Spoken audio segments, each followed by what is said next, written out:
The Thom Hartmann Program is brought to you in part by the Aiden Forecast, an investment newsletter with weekly updates of leading market indicators and a monthly deep dive into what the details of the economy and the markets mean for investors and retirees. On the web at aidenmarkets.com. Hartmann Program is brought to you in part by Super Beets.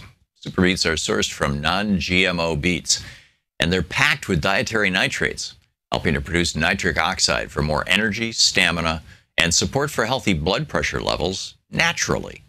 For more information, call 800-223-8242 or visit tomsbeets.com.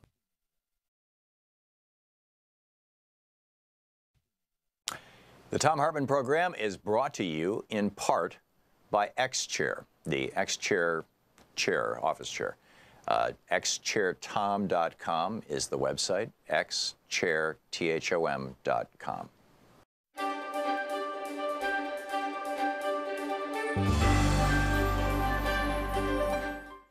It's the Thom Hartmann University Book Club. Today we're reading from Daring Democracy by Francis Moore-Lappé and Adam Eichen. This is from Chapter 1, What Will It Take? It's far too late and things are far too bad for pessimism, wrote author D. Hock in 1999, and we cheer in agreement.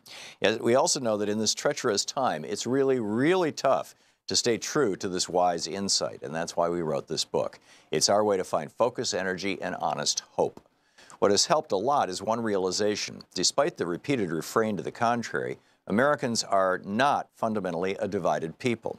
In the 2016 election, what drew many to Donald Trump was his pledge to side with regular folks against the elite populating the swamp.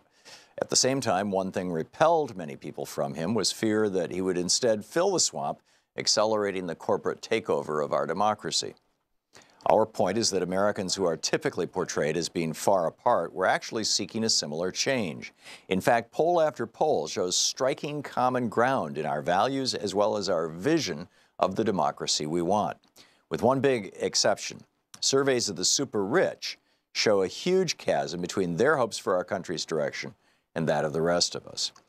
Our book is about building on what most of us share so that we can transform fear into action together. Action strong enough to get at the very roots of our historic crisis, that of the degradation and assault on democracy itself. In our opening note, we recounted a bit of our separate journeys leading to our initial encounter in 2015 at the first global conference on money and politics in Mexico City. There we found ourselves surrounded by multitudes gathered from dozens of countries, all devoting their lives to one shared insight: democracy is not a choice. Creating democracies truly accountable to their citizens is essential to our very survival, to the flourishing of societies supporting human life, and now, because of climate change, to the survival of the earth as we've inherited it. This is a colossal claim, we know, but there's one point in which human history makes us absolutely certain. It's not the magnitude of a challenge that crushes the human spirit. At our founding, farmers, shopkeepers, laborers, and slaves defeated an empire. Since then, black Americans risked their lives to fight against the subjugation of slavery and then for their democratic rights. Women fought for 7 decades to secure suffrage. In the 1930s, a democratic upsurge by workers led to the New Deal, which added basic protections of human dignity in the workplace and in old age. For millions, though, the promise of democracy remained unfulfilled. Soon thereafter, McCarthyism's witch hunts again dimmed our democracy, but brave Americans fought back. And by the 1960s, we began stepping up to halt an unwise war, demand civil rights protections, and embrace a war on poverty that by the early 70s had cut the poverty rate almost in half, lightning speed compared with the pace of most social change. Confronted with that which appears to be impossible, time and again, humanity has embraced the challenge with gusto, grit, and ultimately triumph. No, it's not a huge challenge that kills the spirit. What most defeats us is feeling useless, that we have nothing to say, nothing to contribute, that we don't count. A sense of futility is what destroys us. And it's precisely that emotional plague that today afflicts too many Americans across all political lines. Through our long social evolution, we humans have evolved as doers. We are problem solvers. If we were content to be whiners and couch potatoes, no doubt we could never have accomplished any of the human culture's vast achievements. Right now, though, many of us are filled with uncertainty about what to do, just as we most need all hands on deck. So we wrote this book in part to help ourselves and others to rethink core assumptions that disempower us, specifically about the meaning and power of democracy. Often we hear that seeing is believing, but for humans in many ways it's the other way around. Believing is seeing. No less than Albert Einstein explained, it is theory which decides what can be observed. If we do not believe in the possibility of genuine democracy, we will not be able to see signs of it emerging. So it's become ever clearer to us that the possibility of creating a flourishing democratic society rests on whether enough Americans believe that it's achievable. Certainly we do. Yet to take on any mammoth undertaking, a belief in possibility is but one ingredient. To jump in wholeheartedly, most of us also need to feel in our bones that success is essential and that there's a way for us to make a real difference. Applied to democracy, success depends, therefore, on whether we can embrace three simple but powerful ideas. One, to fulfill every public need and to advance every public good, democracy is essential. None of our deepest needs can be served, nor are opportunities or threats met without it. Two, genuine democracy is possible. Here we mean real democracy, accountable to the people, not to narrow private interests. And three, there is a rewarding, even exhilarating role for each of us in making democracy real. As we will show in this book, a bipartisan democracy movement is emerging that's not about dutiful do-gooding. It meets deep emotional needs, and maybe it's even what our founders meant by our right to the pursuit of happiness. These core tenets are not taken on faith. They become real for us as we've continually tested them against our lived experiences and in our ongoing study. In this book, we hope you will become a believer as well. When we assert that democracy is essential, we mean that it's not just a good thing. It's the only approach to governance that brings forth the best of who we are. It's a great book, Daring Democracy. Check it out.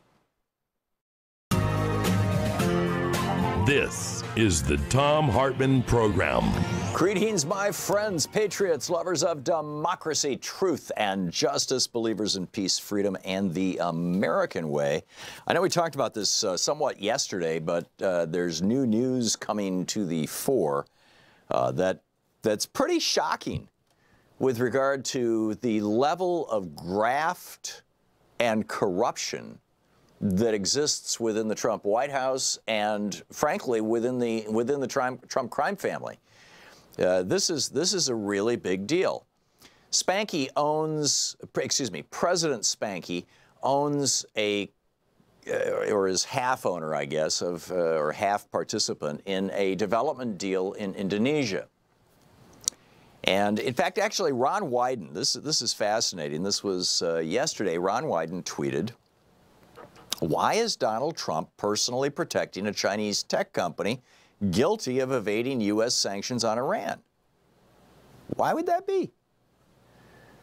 And, well, it looks like we're finding the answer, and people are starting to figure this out. You will recall 2 days ago, Donald Trump, or maybe was it yesterday? Maybe it was yesterday. Donald Trump tweeted out that, this ZTE, this big Chinese telephone manufacturer that sells the cheap phones that, off-brand phones that you find in the United States, flip phones and the really primitive, kinds of smartphones and things. This company, ZTE, manufactures these phones in China. They use some parts from the United States, but they sell them in the United States. They also sell them in North Korea and Iran in violation of U.S. sanctions.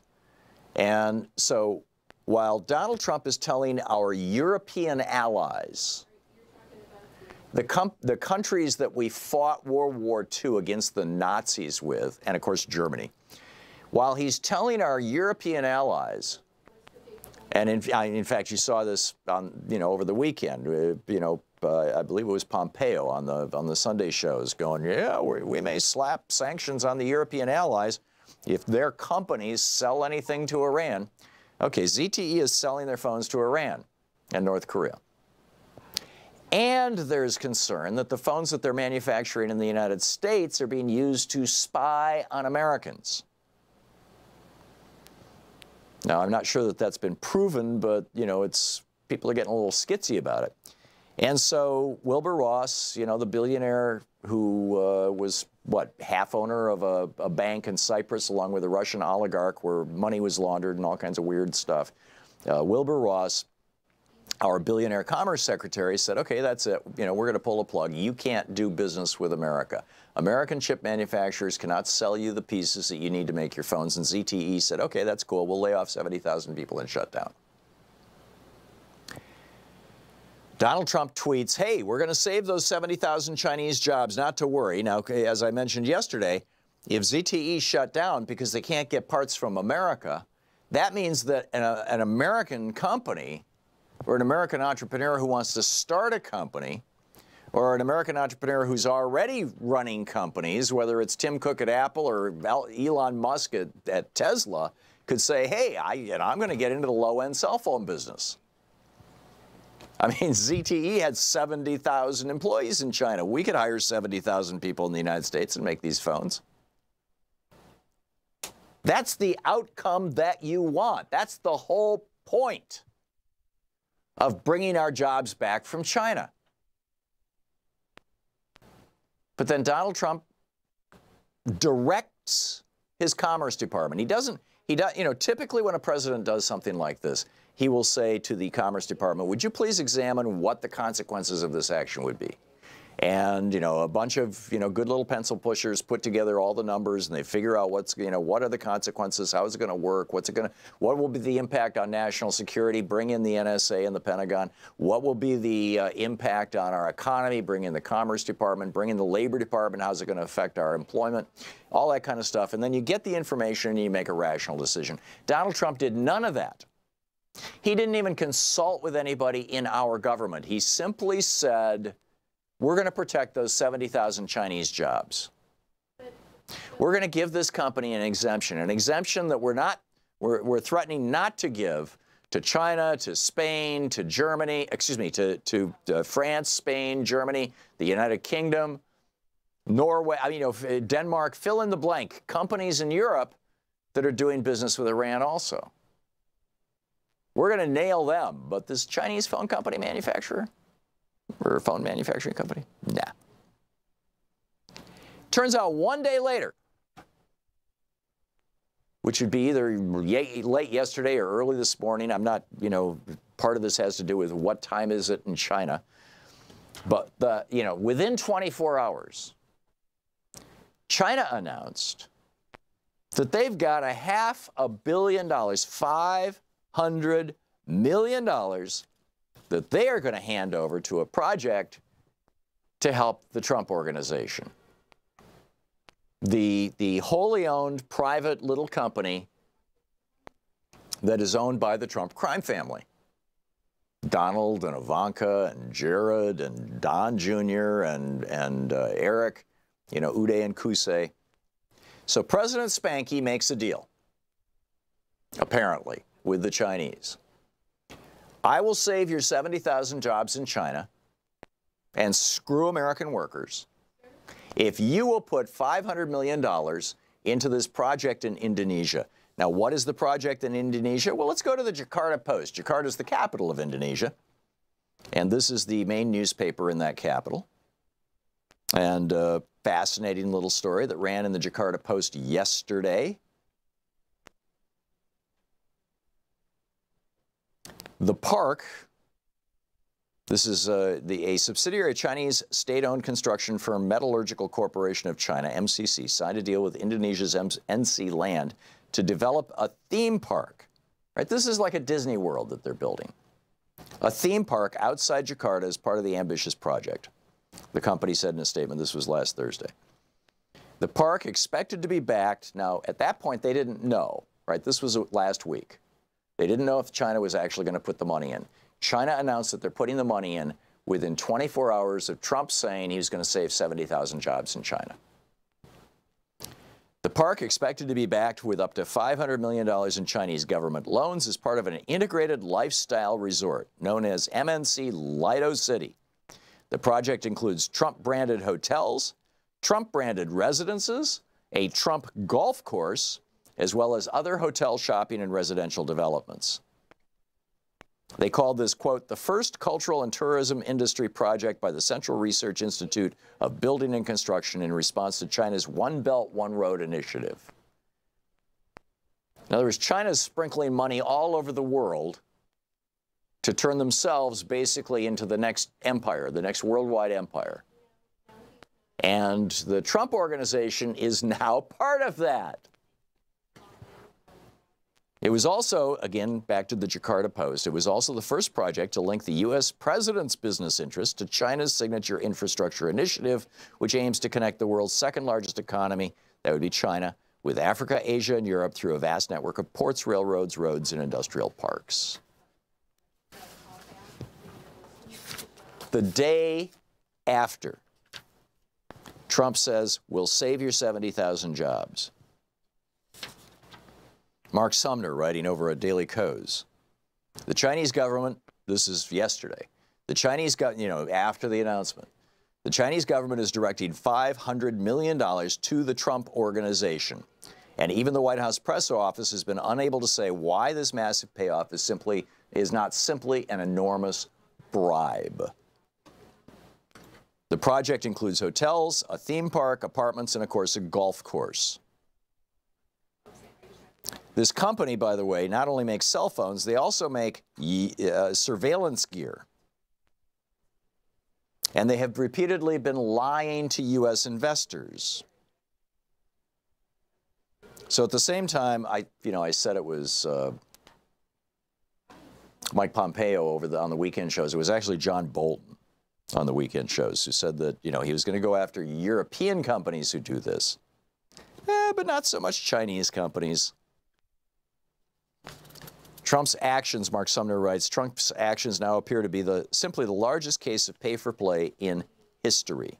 One day after Donald Trump announced he would act to interfere in the ruling against Chinese telecommunications giant firm ZTE, a firm owned by the Chinese government, inked a deal to invest in and build Donald Trump's ersatz Disneyland. He is ordering the Commerce Department to take this action.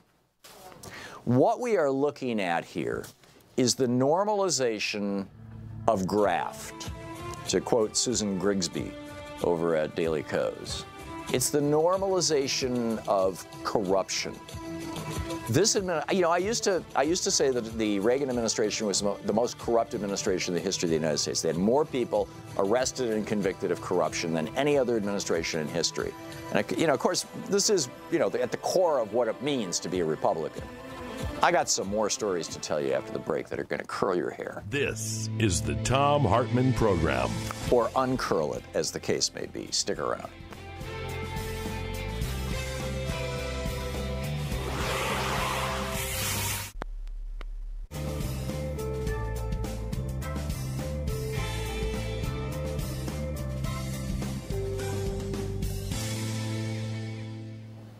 And welcome back. Ed in Saginaw, Michigan. Hey, Ed, thanks for watching Free Speech TV. What's on your mind? Yeah, we're having that big thing over there in Israel. Yeah. In Palestine. Now, the Jews don't believe that Jesus has come back yet. The Messiah has returned. But they sure make a big deal out of it that I can't hear you talking if you're talking to me. No, I'm listening to you. If you're watching your TV, there's about a minute delay between the two. So just talk to your phone. They're making a big deal out of it when they don't even believe that the Messiah has come back yet.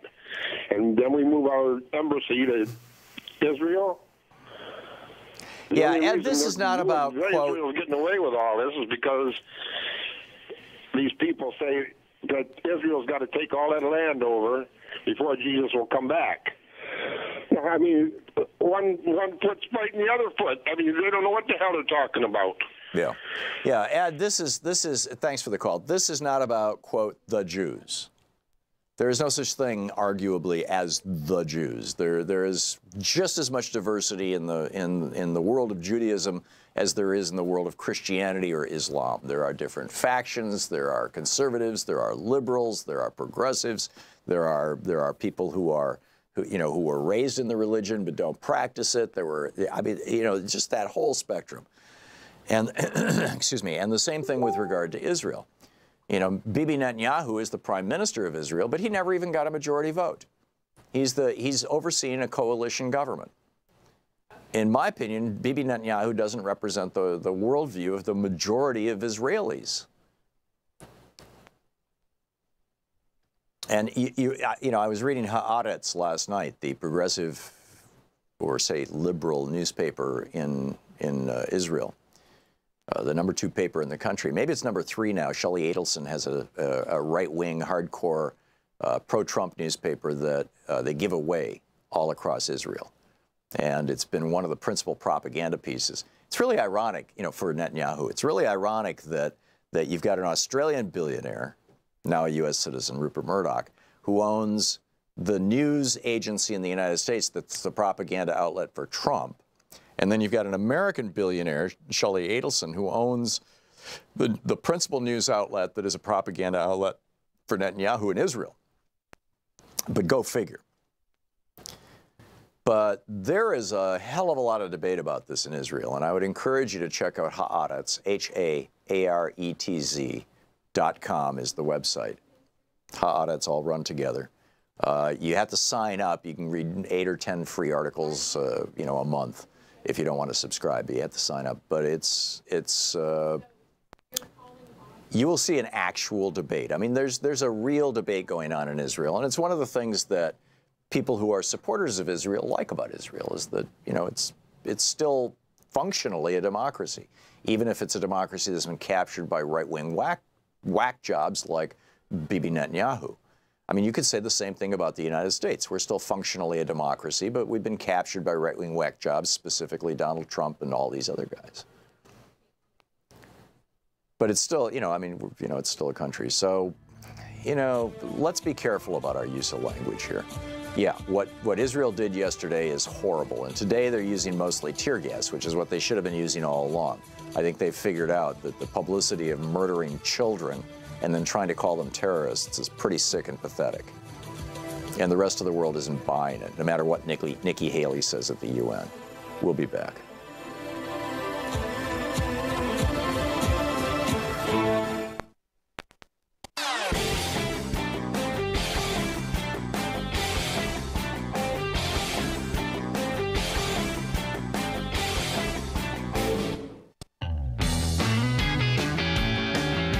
So I mentioned Susan Grigsby in the last segment, the title of her piece over at Daily Kos, The Normalization of Graft, and she pulls together a pretty remarkable summary of a few of the ways that the Trump administration is actually the most corrupt in history. Now, Donald Trump has no core values other than white supremacy and hatred of people who are of a different religion or of a different skin color, or who happen to be female. And I'm not sure that he hates them. I think he just doesn't recognize them as fully human. But, you know, I guess functionally, what's the difference? But Mick Mulvaney, for example, let's start with the Office of Management and Budget, and the guy that Trump illegally, against the law, literally against the law that was created, Dodd-Frank, that created the Consumer Financial Protection Bureau, said that if the number one guy, in this case it was Richard Cordray, went off to run for governor of Ohio, if Richard Cordray, if the number one guy leaves, the number two person automatically becomes the director. That's what the law says. But Donald Trump said, We're gonna take this right-wing crank, this right-wing sellout who has spent his life taking money from corporations and billionaires, Mick Mulvaney, this two-bit Republican hustler who's been in charge of the Office of Management and Budget to come up with budgets that basically, you know, give away billions and billions of dollars. You know, he helped write the tax bill. Give away billions and billions of dollars to the billionaires and corporations who have been feathering Mulvaney's nest all these years. We're going to put him in charge of the Consumer Financial Protection Bureau. It was Mick Mulvaney, so let's start there. It was Mick Mulvaney who famously told the American Bankers Association in a closed-door speech that leaked, if you're a lobbyist who never gave us money, I didn't talk to you. If you're a lobbyist who gave us money, I might talk to you. In other words, bankers, if you want to talk to Republican members of Congress, donate money to them. There's no other way to take that message. How is that not corruption? And then, you know, he's the Consumer Financial Protection Bureau maintains, it's sort of like the Better Business Bureau, right? I mean, the whole point of this, when this was started, Elizabeth Warren came to Congress and to President Obama and said, you have a Consumer Protection Bureau that makes sure that, that if your toaster blows up, the toaster company gets it right. And that if your toaster blows up, you are protected. You can be made whole, even if it burns down your house. You have an agency in the federal government that oversees consumer products, toasters, cars, toys, cribs, shelves, refrigerators. When any of them fail in a really spectacular way that's the result of a company just trying to hustle extra profits at the expense of consumers, we can nail them. But there's no parallel for that with regard to financial instruments, with regard to banking, with regard to investments, nothing like that.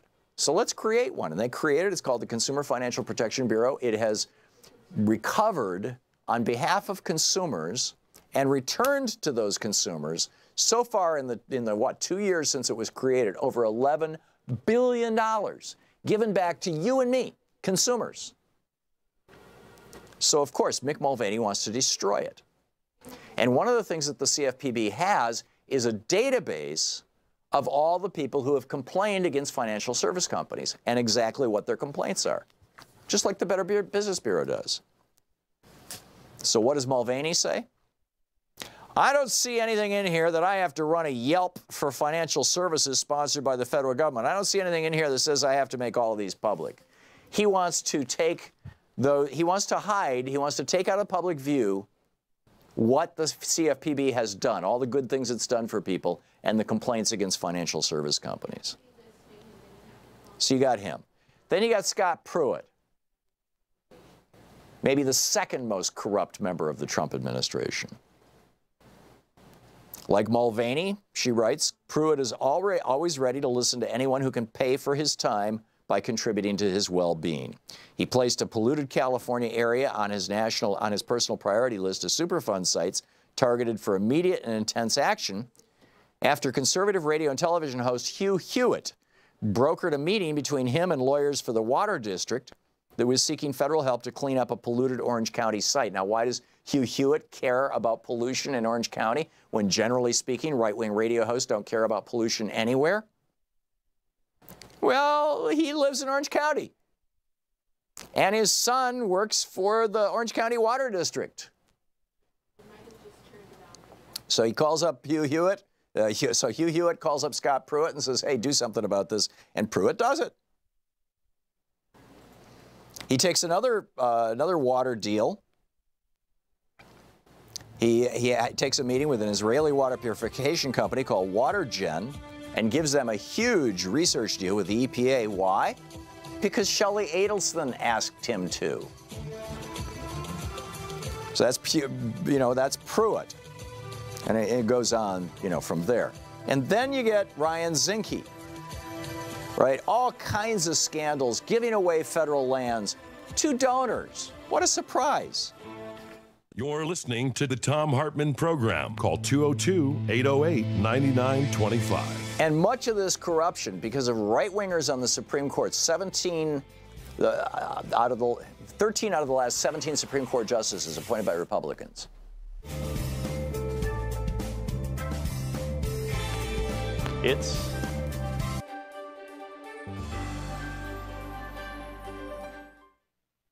It's the Thom Hartmann University Book Club. Today we're reading from Legacy of Secrecy, The Long Shadow of the JFK Assassination by Lamar Waldron and me.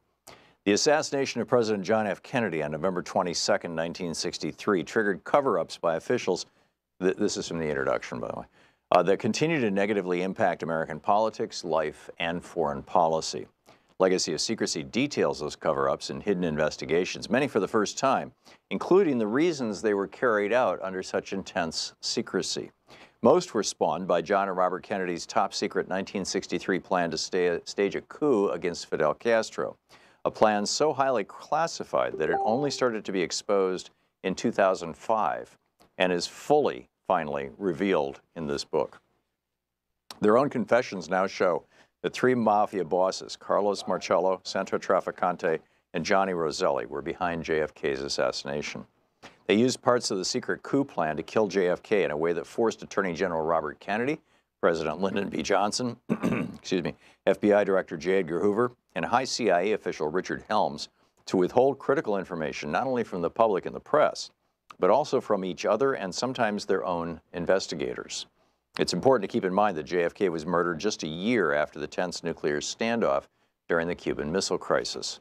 The main goals of U.S. officials were to prevent a nuclear confrontation with the Soviets and to protect JFK's ally high up in the Cuban government, Commander Juan Almeida, head of the Cuban Army in 1963, still listed as Cuba's #3 official today. While U.S. leaders have managed to prevent a confrontation with Russia and preserve a critical ally in the Cuban government, this limited the investigation into JFK's murder, allowing the 3 mafia chiefs and their associates to remain free. As a result, the long shadow of secrecy surrounding both JFK's murder and the coup plan set the stage for the murder of Martin Luther King, ultimately driving 2 presidents from office and bringing about the murders of 5 congressional witnesses in the mid-1970s. Legacy of secrecy breaks excuse me, important new ground in key areas, detailing for the first time Louisiana Godfather Carlos Marcello's clear confession to ordering JFK's assassination. Marcello's criminal empire ranged from Dallas to Memphis, and previously secret files at the National Archives have shown that he made this confession in 1985 to an FBI informant ruled credible by a federal judge as part of a secret FBI undercover sting operation named Camtex. Exposed here for the first time, Camtex yielded Marcello's admission that he'd met Lee Harvey Oswald and set Jack Ruby up in business in Dallas. The operation also generated hundreds of hours of heretofore secret prison audio tapes of Marcello discussing his crimes, recorded using the FBI informant's bugged transistor radio. Yet the FBI and Justice Department withheld most of that information from the public and Congress for years until its revelation in this book. Carlos Marcello wasn't the only mob boss who confessed his involvement in JFK's murder to a trusted associate. Legacy also uncovers important new information about Marcello's partners in JFK's assassination, Tampa Godfather Santos Trafficante and Johnny Roselli, the Chicago Mafia's man in Las Vegas and Hollywood. Shortly before their deaths, both mobsters admitted their roles in JFK's murder to their attorneys. 2 of their associates with documented ties to the secret JFK Almeida coup plan likewise confessed. Using exclusive new information supported by FBI files apparently withheld from Congress, this book names 2 of the Georgia men who paid James Earl Ray to kill the Reverend Dr. Martin Luther King, white supremacist Joseph Miltier and Hugh R. Spake. Miltier, who had been involved in Marcello's murder of JFK, was part of a small clique of racists in Atlanta who used Marcello to broker the contract to murder Dr. King. We document James Earl Ray's ties to Marcello's heroin smuggling operation and long overlooked evidence in FBI files linking Ray to Marcello's associate, Johnny Roselli. Finally, this book explains why Ray, while fleeing to Canada the day after killing Dr. King in Memphis, made a 400-plus mile detour south to Atlanta, where he contacted Spake to get help from Miltier. In 1979, the last congressional committee to investigate the murders of JFK and Dr. King, the House Select Committee on Assassinations, concluded, quote, that Trafficante, like Marcello, had the motive, means, and opportunity to assassinate President Kennedy, end of quote from the congressional report. The HSCA had been created in the wake of Roselli's sensational murder, but the HSCA was unable to establish direct evidence of Marcello's complicity. And the same was true for Trafficante and Roselli, because the CIA, FBI, and other federal agencies withheld so many relevant files. The HSCA, headed by civil rights figure Louis Stokes, also concluded there was a likelihood of conspiracy in the assassination of Dr. King and that financial gain was James Earl Ray's primary motivation. But they were unable to determine who had paid Ray or how the conspiracy had worked because the FBI and other agencies had hid critical files. With the help of more than 24 associates of John and Robert Kennedy, backed up by thousands of recently released documents at the National Archives, many of which are quoted here for the first time, Legacy tells the full story denied to Congress and the American people, Legacy of Secrecy. Want to connect with the show online? You can find the Thom Hartmann Program on Facebook, Twitter, and Instagram.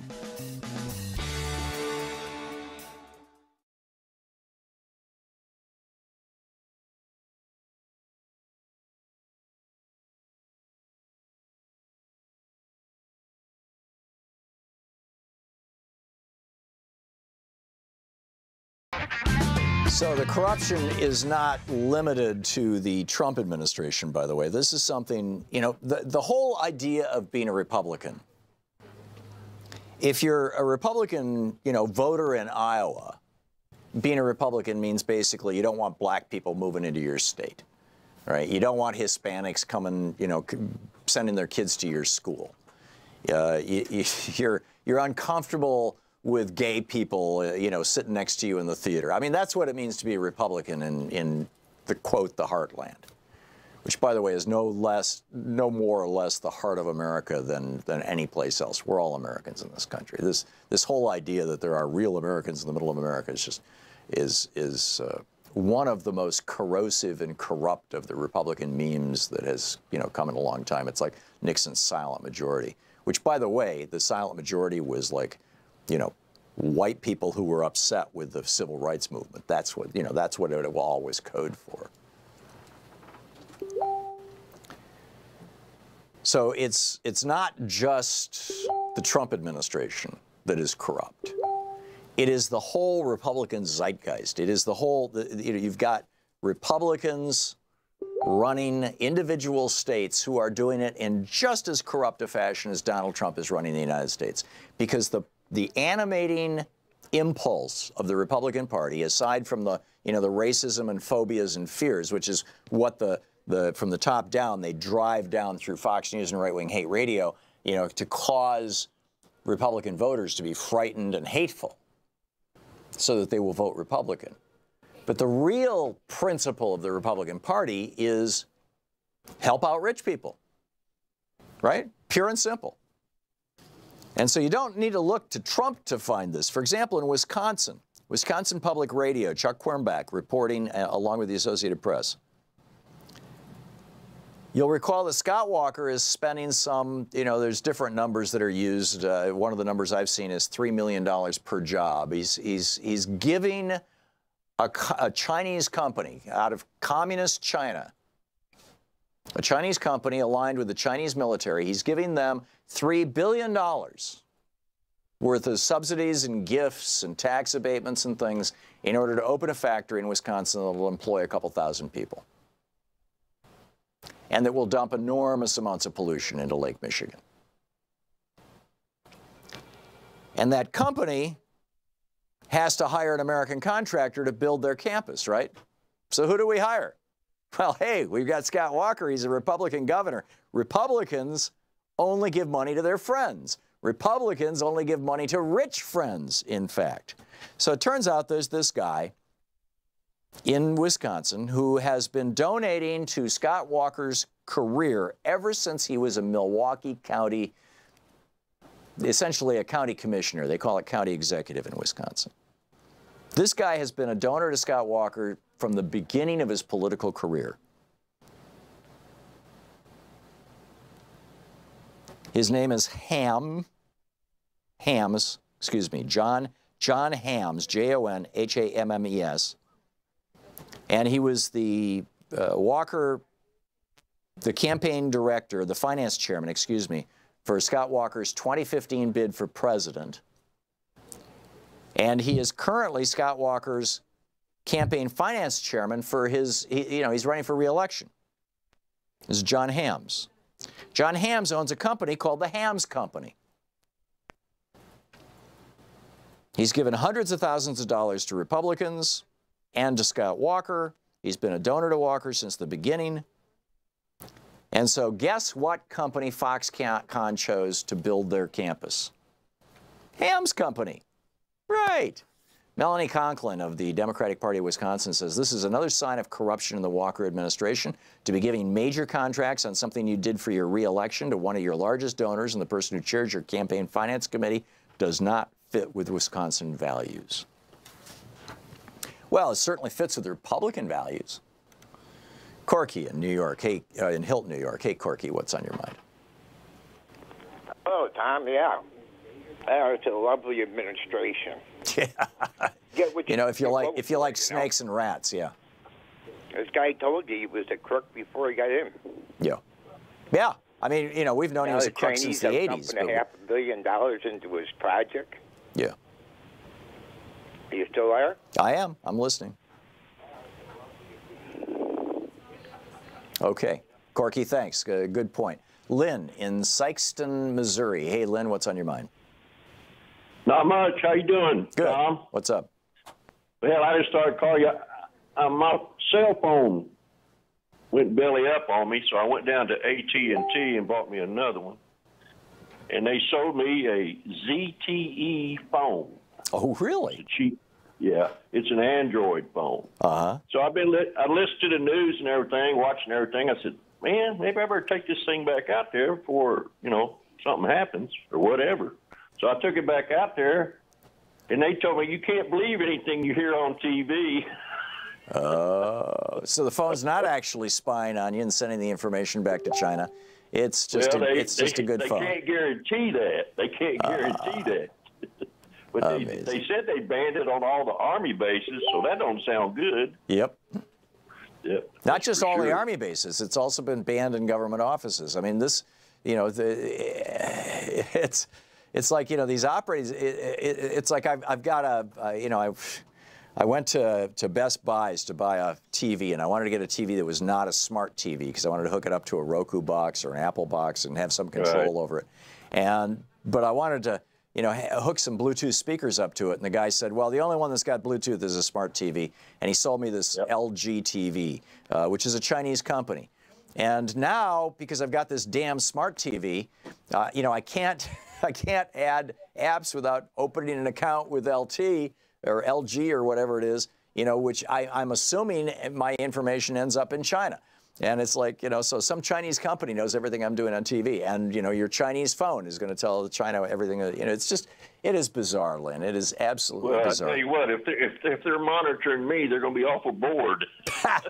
Well, yes and no. I mean, they may be monitoring you to figure out what to sell to you, and they might be making your life kind of confusing or difficult as a consequence of that. Lynn, thanks for the call. That's a fascinating story. Tony in Bradenton, Florida. Hey, Tony, what's up?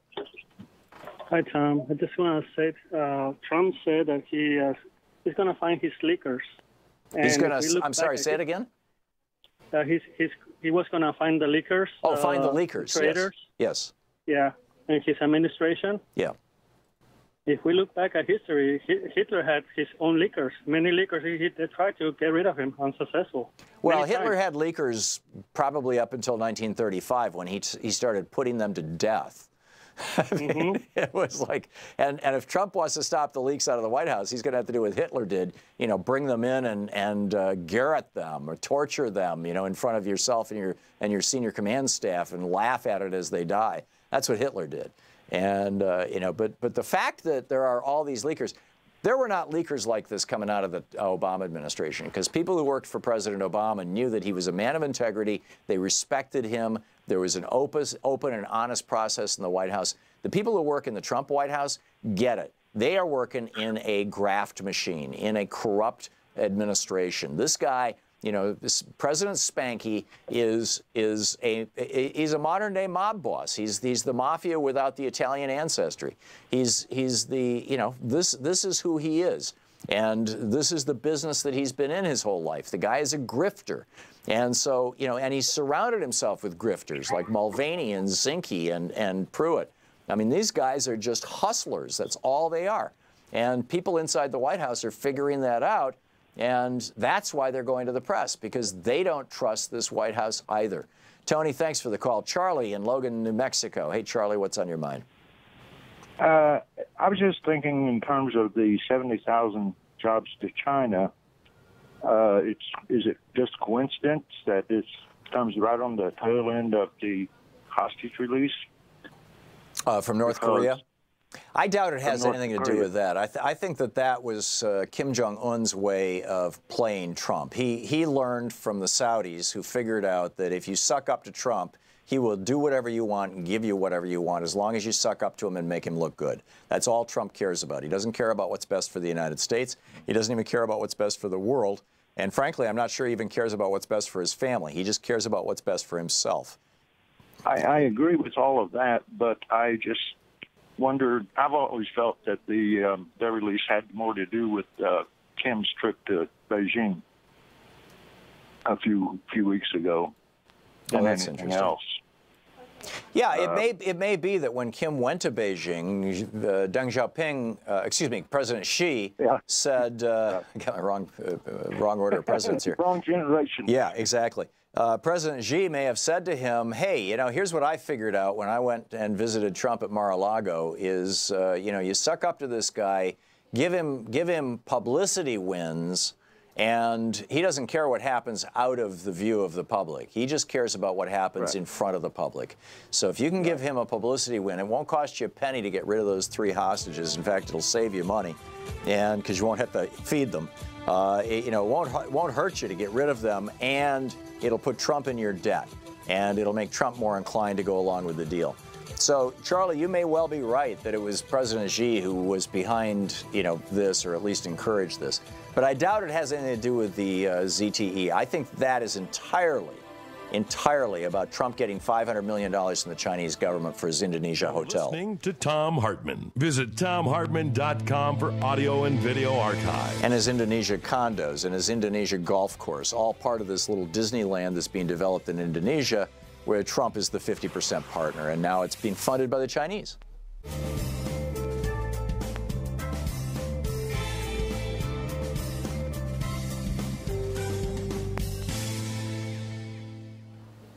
And welcome back. Jonathan, watching Free Speech TV in Port Jefferson Station, New York. Hey, Jonathan, what's on your mind? Sarah, good. It's an honor and privilege to speak to you and your family and your whole working Thank you. staff. Back at you, Jonathan. What's on your mind? Now, question. As an older generation person, I knew that originally when the UN was formed, they formed the boundaries for Israel. Now, Jerusalem was not in the mix, the boundaries of Israel. That was up for the later discussion. Originally. This is before the 1968 war, I think, 67 war, whatever. 68 war, which was condemned by the UN, wasn't it? That's correct. So by us moving our embassy to Jerusalem is a violation of the UN Charter and agreements, correct? I believe it may be because, well, I actually am not sure of that, Jonathan. I don't know if the annexation of Jerusalem, the problem that I see is not so much Jerusalem per se, it's East Jerusalem, which is, the Arab region and what the Arabs wanted to have as their capital in a two-state solution. And the question now becomes, now that the United States has recognized Jerusalem as Israel's capital, is Israel going to use that as an excuse to basically annex the rest, East Jerusalem, the rest of Jerusalem? And it looks like that may well be what's in the offing, but who knows? We'll see. In the offing, but that's in violation of the UN agreement. That would be wildly in violation of numerous UN. So technically, the Palestinians have, unfortunately, all the rights in the world to stand up and talk about this. Now, education is number one. And none of the American public knows that that was the first thing the UN did when it was formed, way back when. I do this from history. What do you mean? Now, annexing Jerusalem. Okay. Pushing the poor Palestinians out and start forming Israel. Now, why can't the Indians do that to us? Because we took their land, vice versa. Yeah. That's my first question. My next question is, now, I remember reading about this. Well, let me answer your first question before we move on to the second, okay?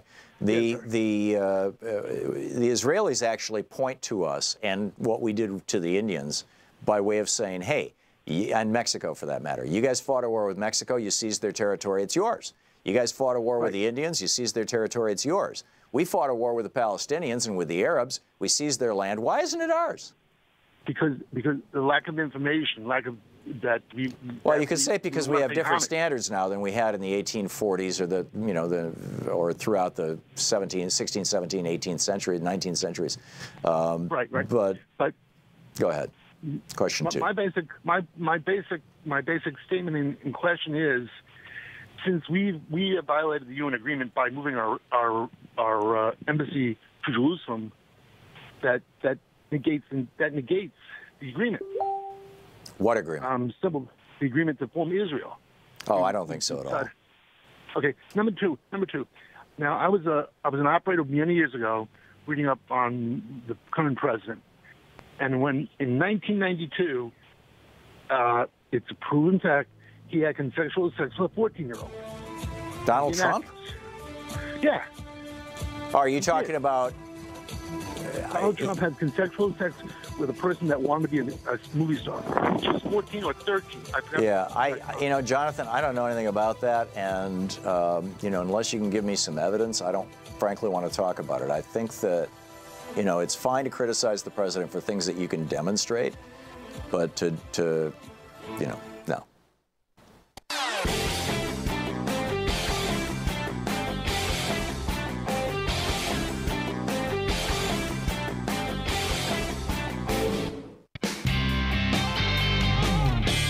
Welcome back. Thom Hartmann here with you and Steve in Rochester, New York. Steve, it says here that I insulted you? Really? Yeah, Tom. You see, you lump all Republicans together. Well, generally speaking, I don't. I lump all Trump-supporting Republicans together. I'm always clear to point out my dad died a Republican. He was a Republican his whole entire life. I had great respect for him. But the Republican Party that he was a part of was the party of Eisenhower. You were saying about Republicans. Because, Tom, I'm listening, Steve. Okay. At the beginning of your program, it was really insulting. Some of us look at the issues, and we look around. We're not all rich millionaires. A lot of us are common, ordinary guys. I happen to be a heavy Democrat from a heavy Democratic family who now is a Republican. Right. Because I questioned things and learned things as I went along. Now, sometimes I vote a split ticket. I vote a split ticket almost all the time. Yeah. So, I guess you're not a Republican. And so the point is that even though I'm registered Republican, I'm not a stupid individual. Okay. I am not rich. I don't support all the rich. I know this much. The Koch brothers and Soros are both doing the same thing. No, Soros actually is not funding U.S. elections. He's got this open society. In fact, he actually just pulled out of Hungary. But no, the Koch brothers put $400 million into this election cycle. George Soros has put nothing into it, to the best of my knowledge. Zero. You put Soros's money with the union money and Hillary No. Steve, stop for a second. Tom, George Soros. Hillary Steve, stop for a second. Pause. George Soros is originally from Hungary, and he's Jewish. So he's foreign, and he's Jewish. And so Fox News and Right Wing Hate Radio love to repeat his name as often as they can by way of saying basically Jewish donors. But George Soros has not been giving money to Democratic candidates, as far as I can tell, for years. And when he was, it was very selective, and it was not a lot of money. George Soros is nothing like the Koch brothers. The Koch brothers control an empire, a political empire, that has more employees, more money, and more offices around the United States than the entire Republican Party. They run a shadow political party. George Soros has nothing like that. He supports the Open Society Institute, which has got, 10 or 12 employees in New York City, and they issue policy papers. It is pure anti-Semitism and hatred of Jews that is used in code whenever you hear somebody mention George Soros's name, at least in the last decade on the right. Just so you know, Steve, the language that you're repeating and where it came from. And I encourage you to look it up. Back to you. Yeah. I'm sorry? I already have looked up a lot of stuff. Granted, he does some of the money that you... What candidate has George Soros given money to? Okay. What he's done, if you look up that group, they'll give some of their money to the groups you're talking about. But they also are giving the money to these different shadow groups that are all supporting the Democratic thing. You look Steve, at the money. Steve, there is literally no correlation. If I said, I said at the beginning of the show that many Republican voters are being suckered by right-wing hate radio and Fox so-called news and the entire billionaire-owned and controlled machine, because billionaires and their corporations control the two largest radio networks in this country, or radio station groups, and Fox News. They're all billionaire-owned. The billionaires are out for themselves. Donald Trump claims to be one of them. He's certainly acting in their interests. And Republicans like yourself, particularly if you believe this stuff about George Soros, are the victim of a hoax, Steve. You have been taken advantage of. Their value system is not your value system. Their value system is screw the economy, screw the working people of the United States. We'll protect jobs in China instead. Screw the environment. You know, as long as the billionaires are making out like bandits, 83% of all new income from the last year went to the top 1%. Something like 90% of the GOP tax scam went to multinational corporations and the top 1/10%.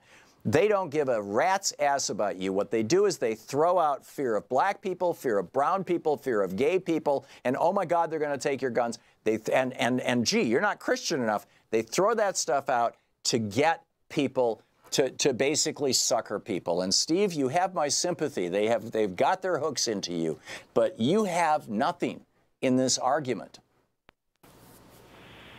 Tom, you are dead wrong. I'm not stupid.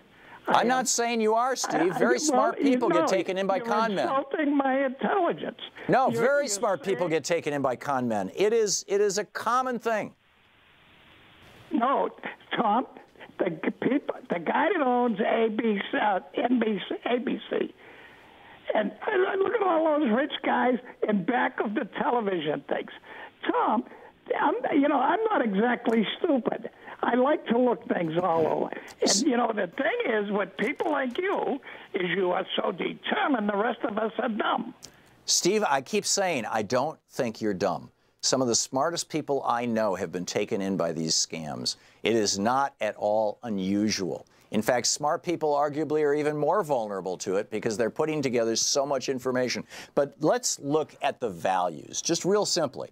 The Democratic Party, since it was reinvented in the 1930s by Franklin Roosevelt, the Democratic Party has been the party of retirees, Social Security. It has been the party of working people, supporting unions. It has been the party of the environment, with everything from the EPA, and yes, Nixon gets credit for being president and signing the legislation, but it was Democrats who championed it, and it's been Republicans who've been trying to destroy it ever since. It's the party of disabled and unemployed people, long-term unemployment and disability and things like that. The Democratic Party is the party of family values. They want good, solid schools. They want people who are struggling, working poor to have something. The Republican Party, on the other hand, is the party of the values of the rich. They want to give away our public lands to the mining companies. They want to make sure that the big chemical companies and the petrochemical companies can dump all the poison into the air that they want. They're the party of the big banks. They want to deregulate them. They don't care about you, Steve. You have to, forget the issues and forget the players. Just look at the values. Steve, thanks for the call. You're listening to Thom Hartmann.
The Thom Hartmann Program is brought to you in part by the Aiden Forecast, an investment newsletter with weekly updates of leading market indicators and a monthly deep dive into what the details of the economy and the markets mean for investors and retirees. On the web at aidenmarkets.com. Hartmann Program is brought to you in part by Super Beets. Super Beets are sourced from non-GMO beets, and they're packed with dietary nitrates, helping to produce nitric oxide for more energy, stamina, and support for healthy blood pressure levels naturally. For more information, call 800-223-8242 or visit tomsbeets.com.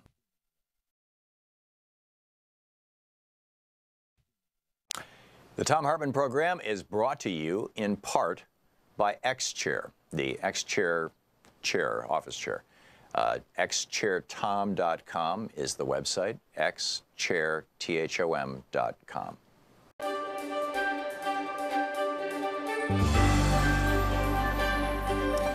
We're reading today from the American Revolution of 1800 by Dan Sisson. He wrote the book 40 years ago.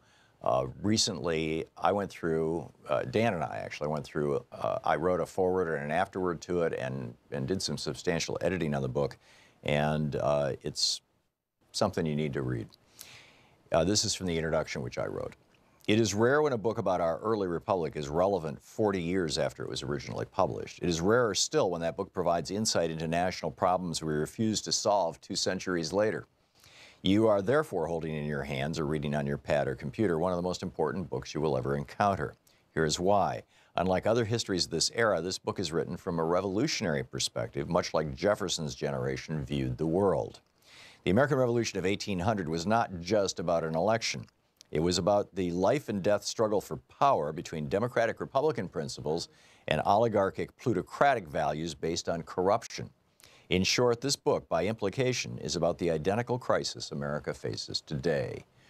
The author's unique analysis is based on the idea of faction controlling party and how both undermine constitutional government. In an age where modern parties and the factions that control them have paralyzed our government, this book validates the politics of the founders. In still another contribution, the book demonstrates how preserving revolutionary ideas within our culture depends on understanding the classical tradition. The ability to recognize a demagogue is rooted deeply in the role Caesar played in destroying the Republic of ancient Rome. That fear of a Caesar inspired Jefferson and others to organize citizens against the Federalists, thereby completely contradicting the political rules of their time. This book, above all, presents a profoundly positive view of Jefferson and his creativity in the midst of crisis. It celebrates his gift 24 years after he wrote the Declaration of Independence and proves he never abandoned his principles or his revolutionary vision for America's future. Ironically, it's become a cliche in political and economic circles that while we love Thomas Jefferson, we live in a country largely run by Alexander Hamilton's policies and John Adams's politics. This may have been more true of the roughly 200 years before the contemporary free trade era, beginning in the 1970s under Richard Nixon and exploding in the mid-1990s when Bill Clinton signed NAFTA. Alexander Hamilton must be rolling over in his grave. Nevertheless, we have become a mercantilist nation dominated by banks and big industries, as Hamilton envisioned. It is true that there were huge differences between Hamilton and Jefferson, particularly in their visions for the future of America and its economy. And those divisions tend to dominate interpretations of our political discussion when we reference the era of our first few presidents. But a much larger and more dramatic battle of worldviews played out in the late 1790s between President John Adams and Vice President Thomas Jefferson, leading directly to what is arguably the most transformational presidential election in the history of the United States, the election of 1800. In other books and places, both Dan Sisson and I have written at some length about the differences between these two men and their respective visions of America. Adams relished throwing newspapers editors in prison and demanded that when he and his wife visited a town, the local militia come out to fire their cannons in salute of him and shout, "God save President Adams." Jefferson was so horrified by Adams's Alien and Sedition Acts that he left town the day they were signed into law, and as president often wore simple homespun garments. He was known to answer the front door of the White House in his bathrobe, and more than one visitor mistook him for a servant. As president, Jefferson literally acted out his egalitarian visions of America. In my book, The Crash of 2016, The Plot to Destroy America and What We Can Do to Stop It, I describe Jefferson's concern over aristocracy in American politics. On October 28, 1813, in a letter to his old rival John Adams, Jefferson commented on his distrust of America's growing wealthy elite, naming in particular the Senate, which was not then democratically elected.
Want to connect with the show online? You can find the Thom Hartmann Program on Facebook, Twitter, and Instagram. Want to connect with the show online? You can find the Thom Hartmann Program on Facebook, Twitter, and Instagram.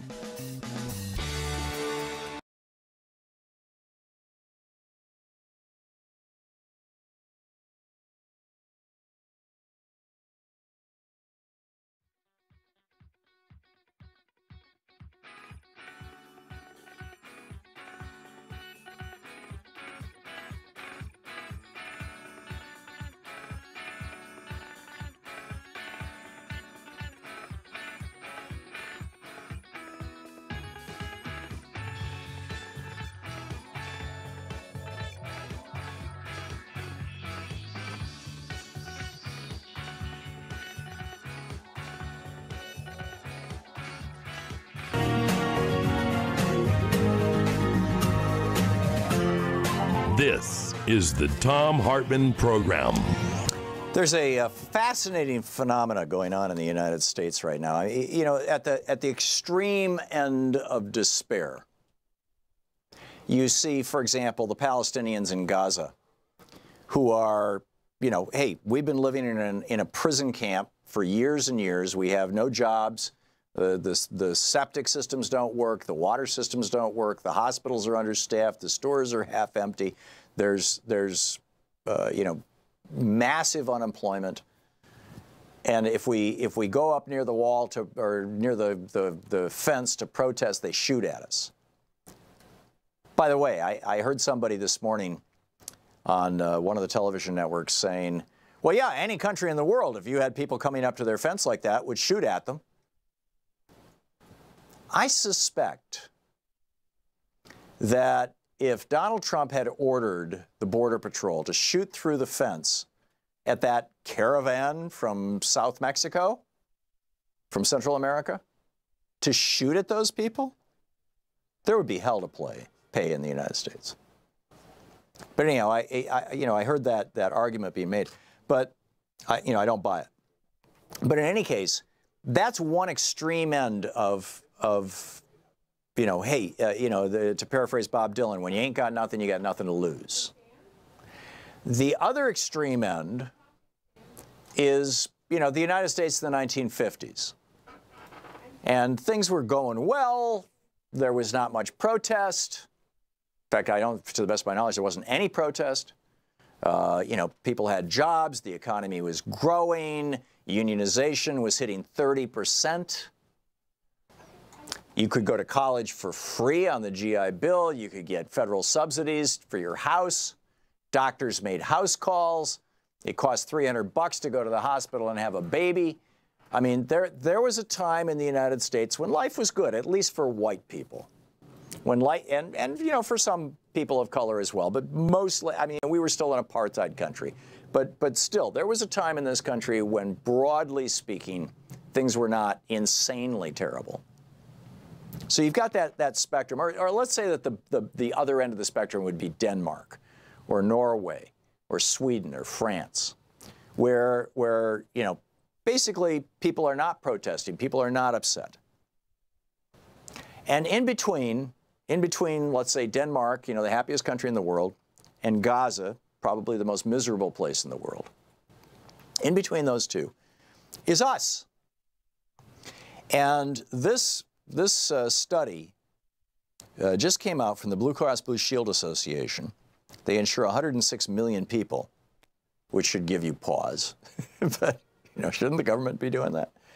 But anyhow, between 2013 and 2016, in a 3-year period, major depression cases skyrocketed. The jump is reportedly even more serious among children and young adults, with depression diagnoses rising 47% in millennials, 63% in adolescents. This is somewhere between a 47 and a 63% increase in major depression among our young people. Now, no doubt some small part of that is attributable to discussion of depression, online discussions of depression, education about depression, people seeking medication, pharmaceutical companies advertising on television and saying, hey, are you depressed? We can make you happy. You know, stuff like that. You know, some of those things are driving it, but I suspect that there's much more to it than just that. And I'm curious your thoughts on what you think would be contributing to this too.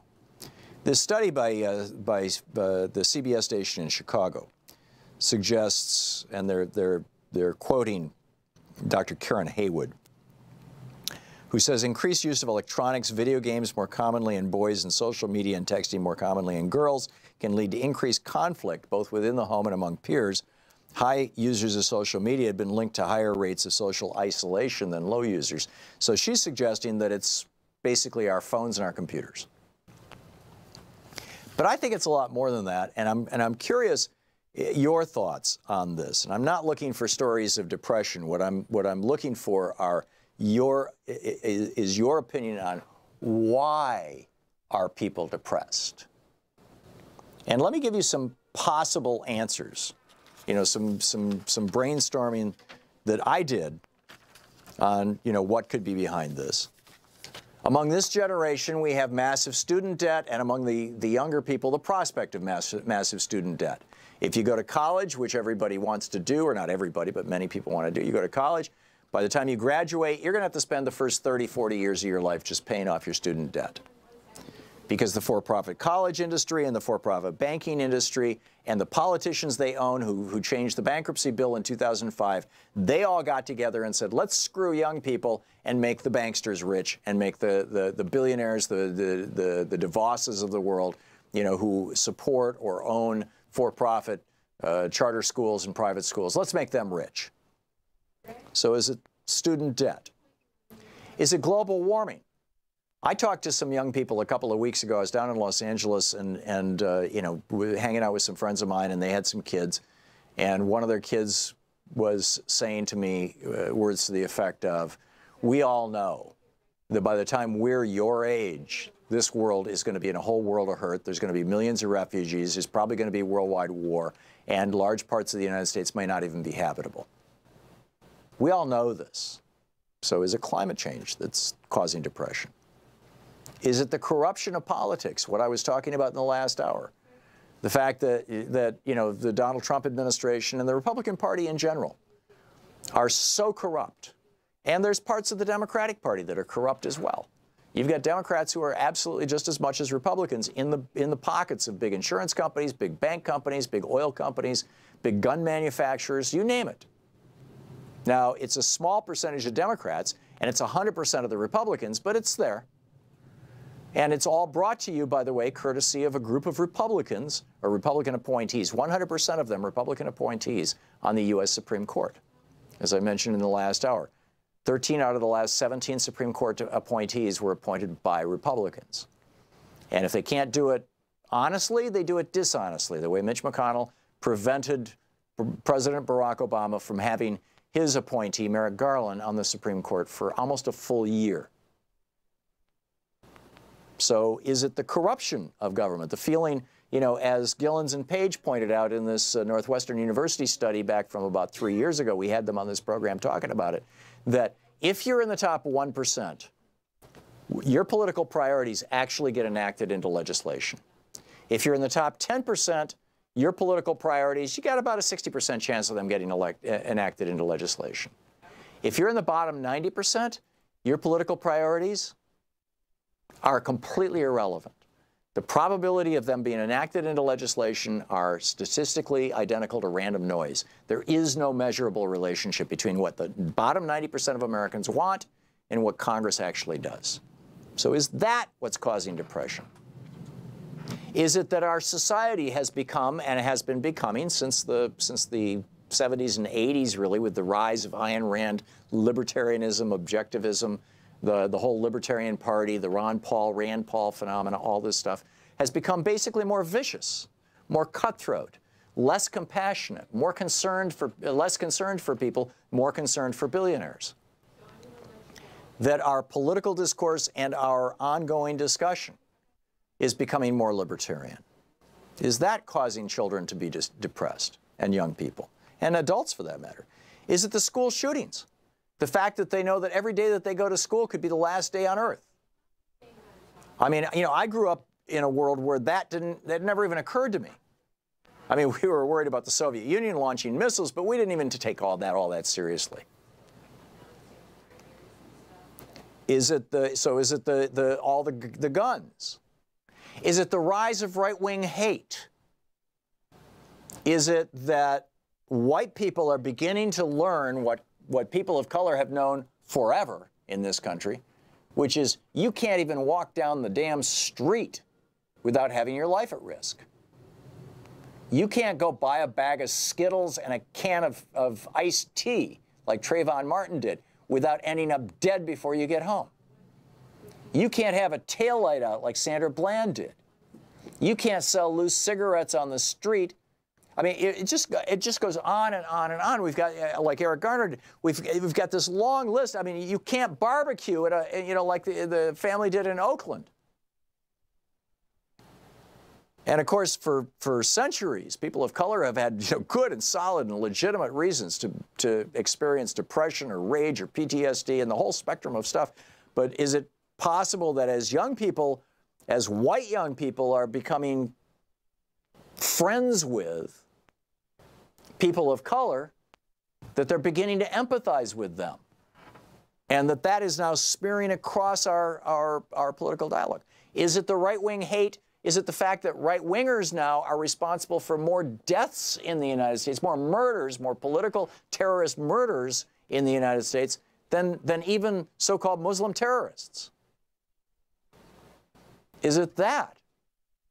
Is it that the right-wingers, that if you're gay or if you have friends who are gay, now we're in a world, look at how fast gay marriage was ratified. We're in a world now where young gay people and young trans people are not afraid to come out.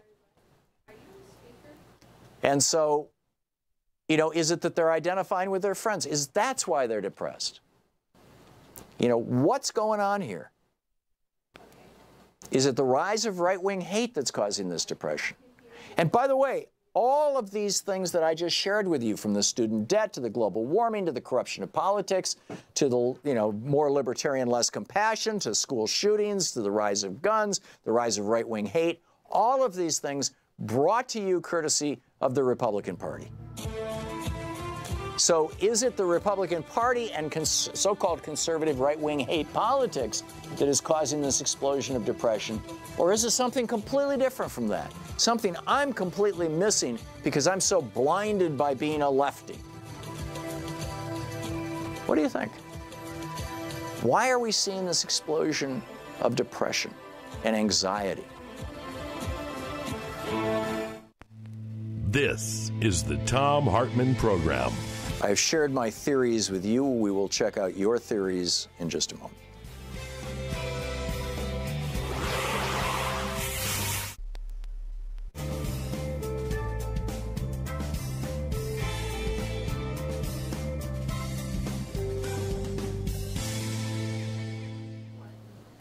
And welcome back. Let's see here. Greg in Gulfport, Mississippi. Hey, Greg, thanks for watching Free Speech TV. You wanted to talk about the whole mental health thing? Yes, Tom. Thank you for taking my call. I'd just like your opinion real quickly about the possibility of the mental health professionals, along with the pharmaceutical industries, misdiagnosing a lot of people that are just possibly going through situational crisis, from a loss of a loved one or bad health into a clinical depression diagnosis. It seems like that happens quite a bit, and before they even have time to really get through the grief stage. I'd just like your opinion on that, please, sir. That's an excellent question. I was speaking with a friend of mine who's a physician about something like this just a few days ago, and his take on it was that 30 years ago, if somebody presented in his office with a parent who had died, or a child who had died, or best friend committed suicide, the kinds of things that tend to throw people into a temporary but very real depressive episode. That if somebody presented in his office like that, 20, 30 years ago, and they wanted medication, he would prescribe to them something like Valium. In other words, a a short-acting, relatively short-lived, relatively non-addictive. I realize the benzo drugs, if you take them every single day in large quantities over a long period of time, are insanely addictive.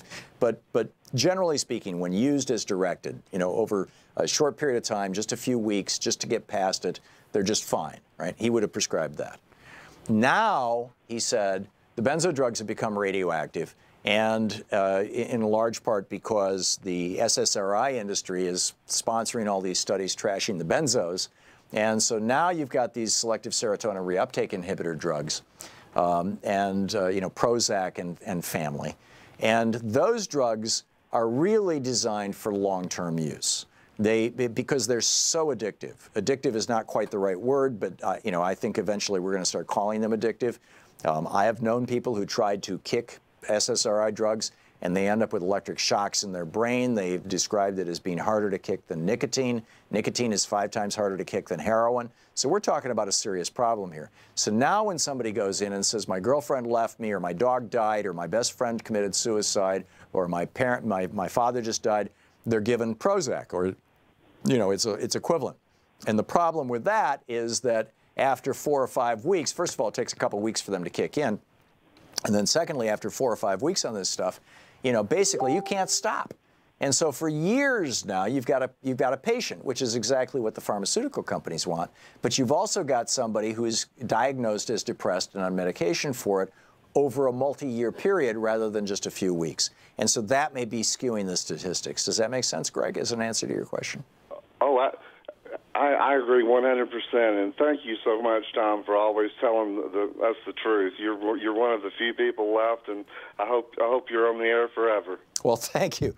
Forever's a long time, Greg, but I'm going to keep doing this as long as I can. I have a good time doing it, and you know, and I think it's important work. I think that's something, you know, we all strive for, is something meaningful in our lives, and this is certainly that for me.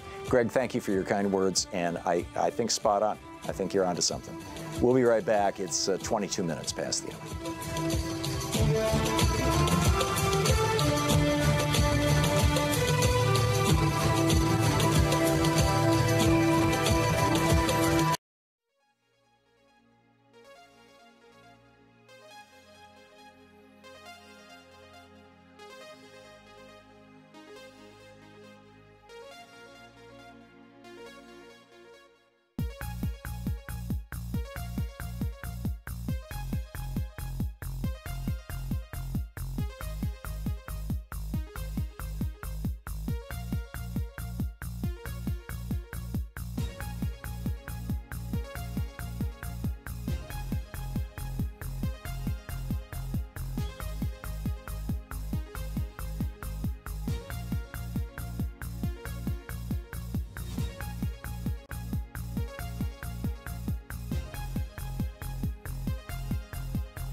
Welcome back. Thom Hartmann here with you. So what is it that is driving depression in the United States? Is it, you know, another possibility was brought up during the break, is that we're simply seeing, you know, it used to be when people were depressed that they were given short-term drugs. They were given things like Prozac or other drugs that, or in some cases, the anticholinergic, the antihistamine family of drugs. I'm sorry, I'm forgetting the brand names, but that could get somebody through a crisis over the short term, and then you could simply stop using them. And I realize benzos can be insanely addictive if you use them in large quantities over long periods of time. But typically somebody using benzo drugs, Valium, you know, for a couple of weeks to get through, hey, you know, my dad died, my kid died, my dog died, my girlfriend left me, whatever, you know, is something that could be done. And now we're giving people SSRIs, selective serotonin reuptake inhibitors instead, which remodel the way the brain works. And the brain actually grows new serotonin receptors to make up for this, which makes you more vulnerable to these swings in serotonin, maybe for the rest of your life. Nobody's really sure. Nobody's done the research on this. But what we do know is, anecdotal reports from people who try to quit using SSRI drugs is that, when they no longer need them. Now, some people need them for a long term, and I'm not saying that there should not be SSRI drugs. But for the many people who went in for episodic depression and ended up on SSRIs and now can't get off them, they're discovering that when they try to quit, it's actually more difficult than trying to quit heroin or nicotine. You get these electric shocks to the brain, you feel insanely depressed, you can't sleep, all these problems associated with it. So it may be that the statistics are simply all screwed up because, with the vilification of the benzodiazepine drugs, the Valium family of drugs, by basically the manufacturers of the SSRI drugs, these PR campaigns that are being run against the benzo drugs, that you've got more people on these things, and so that's skewing the statistics. But I personally suspect that that is not what's going on, because we've had the SSRI drugs with us for 15, 20 years in a big way. Jack in Harrison, Michigan. Jack, thanks for listening to Sirius XM. Your thoughts on this? I just took you off speaker. Thank you. Appreciate it. Okay.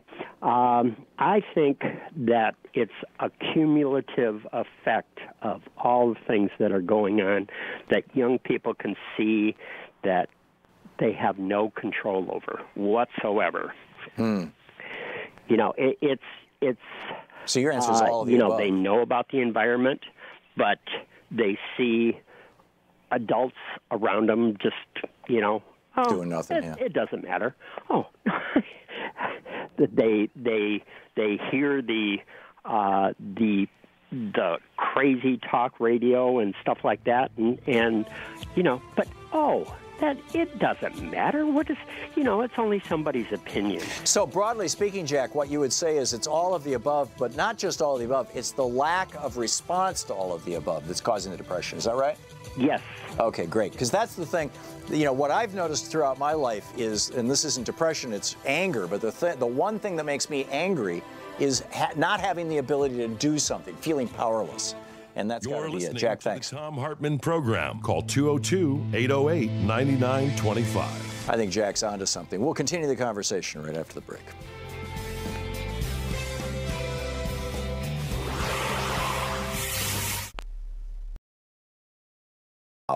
And this book was published, I believe, in the late 90s, just FYI.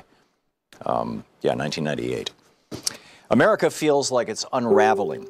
Though we live in an era of relative peace and comfort, we have settled into a mood of pessimism about the long-term future, fearful that our superpower nation is somehow rotting from within.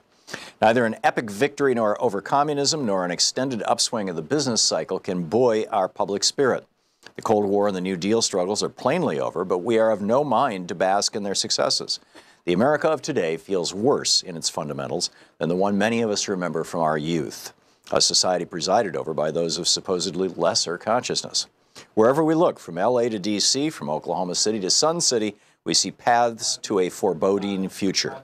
We yearn for civic character, but satisfy ourselves with symbolic gestures and celebrity circuses.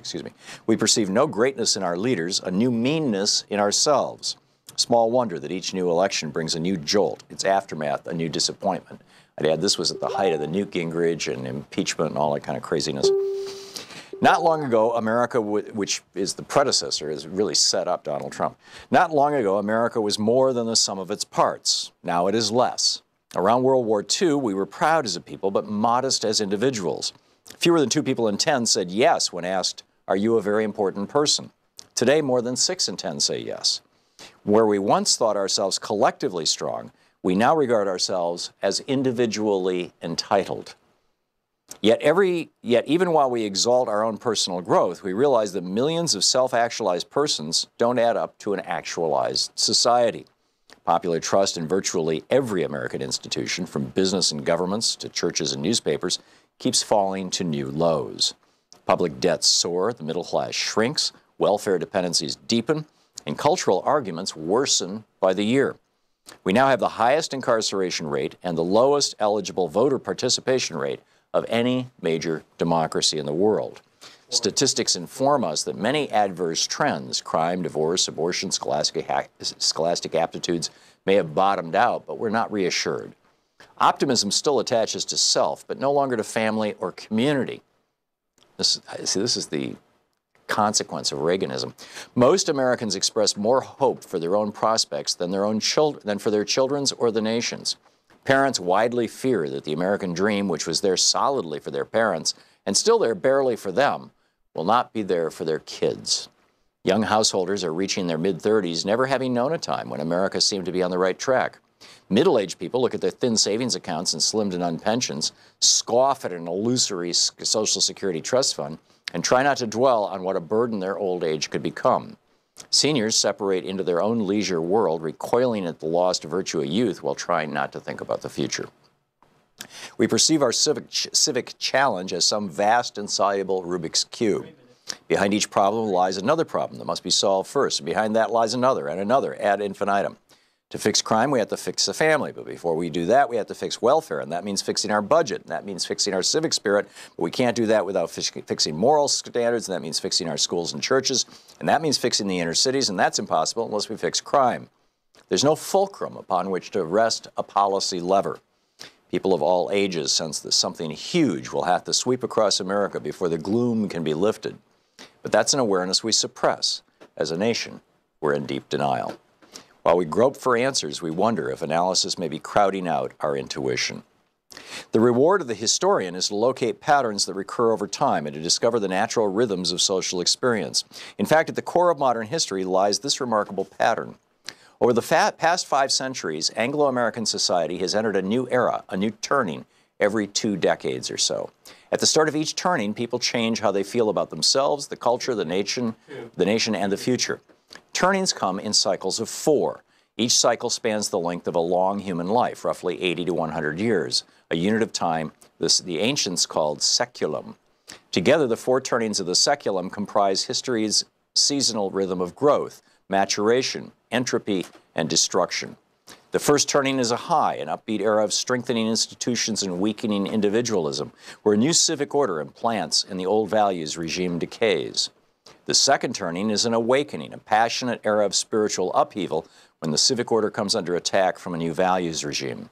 The third turning is an unraveling, a downcast era of strengthening individualism and weakening institutions when the old civic order decays and the new values regime implants. And the fourth turning is a crisis, a decisive era of secular upheaval when the values regime propels the replacement of the old civic order with a new one. Each turning comes with its own identifiable mood. Always these mood shifts catch people by surprise. In the current seculum, the first turning was the American high of the Truman, Eisenhower, and Kennedy presidencies. As World War II wound down, no one predicted that America would soon become so confident and institutionally muscular, yet so conformist and spiritually complacent. But that's what's happened. The second turning was the consciousness revolution, stretching from the campus revolts of the mid-60s to the tax revolts of the early 80s. Before John Kennedy was assassinated, no one predicted that America was about to enter an era of personal liberation and cross a cultural divide that would separate anything thought or said after from anything thought or said before. But that's what happened. The third turning has been the culture wars, an era that began with Reagan's mid-1980s Morning in America and is due to expire around the middle of the decade, 8 or 10 years from now. Amid the glitz of the early Reagan years, no one predicted that the nation was entering an era of national drift. Want to connect with the show online? You can find the Thom Hartmann Program on Facebook, Twitter, and Instagram.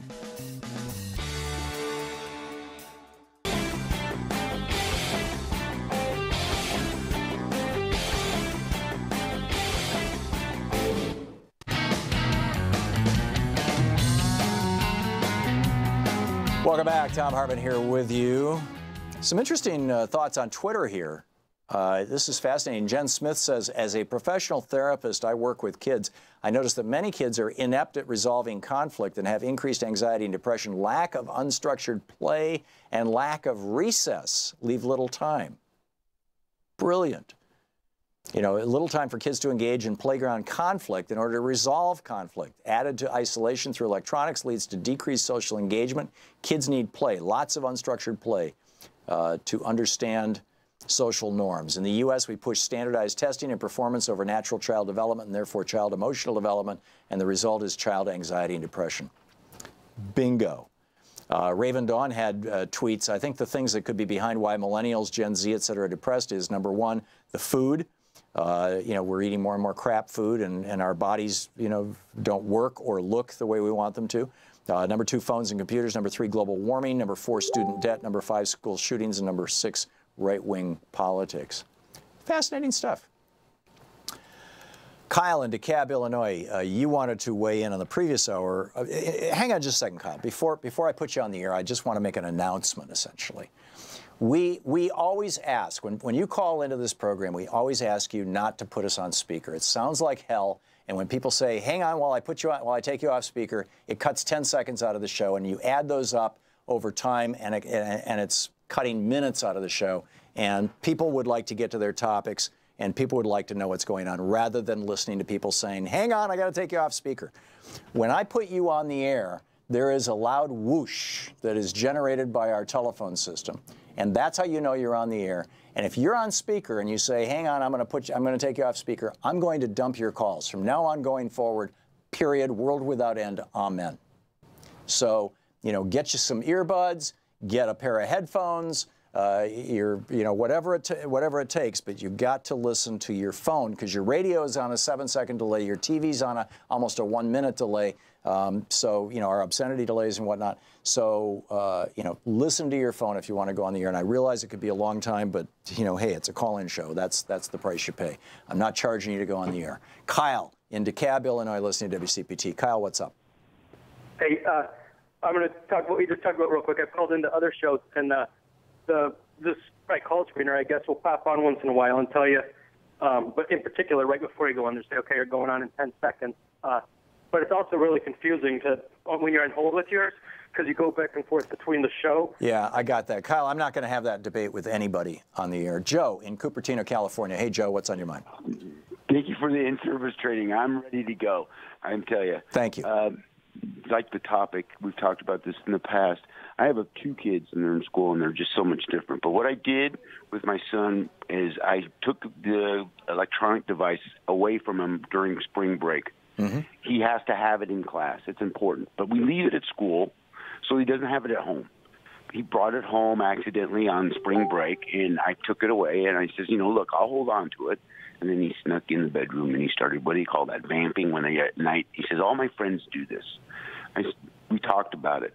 And I've been trying to educate myself to the extent that I can. I think that for some people, especially young boys, this is too much for them to handle. It leads to depression because everybody else is doing it, so that's a kind of a peer pressure. Well, I think it's true for young girls, too. I just think that the dynamic is slightly different. With young girls, it seems to have more to do with body image and social status. Right, it's the social. And with boys, it has to do more with, who's on top, bullying, hierarchy, testosterone's kind of stuff. Now, but there's a lot of crossover for both, particularly for overweight boys or whatever. Yeah. Right, but I have to admit, as a parent who's not very tech savvy and whose wife is much more savvy, we as parents are not setting the right example. We're not modeling the behavior that we want in our children, so our children are doing what we're telling them not to do. My kids are really quick to point that out, though. But I agree with the other caller, the suggestion of that we need more recess, more structured outside conflict resolutions that they're not getting because they're in this social environment where it's online.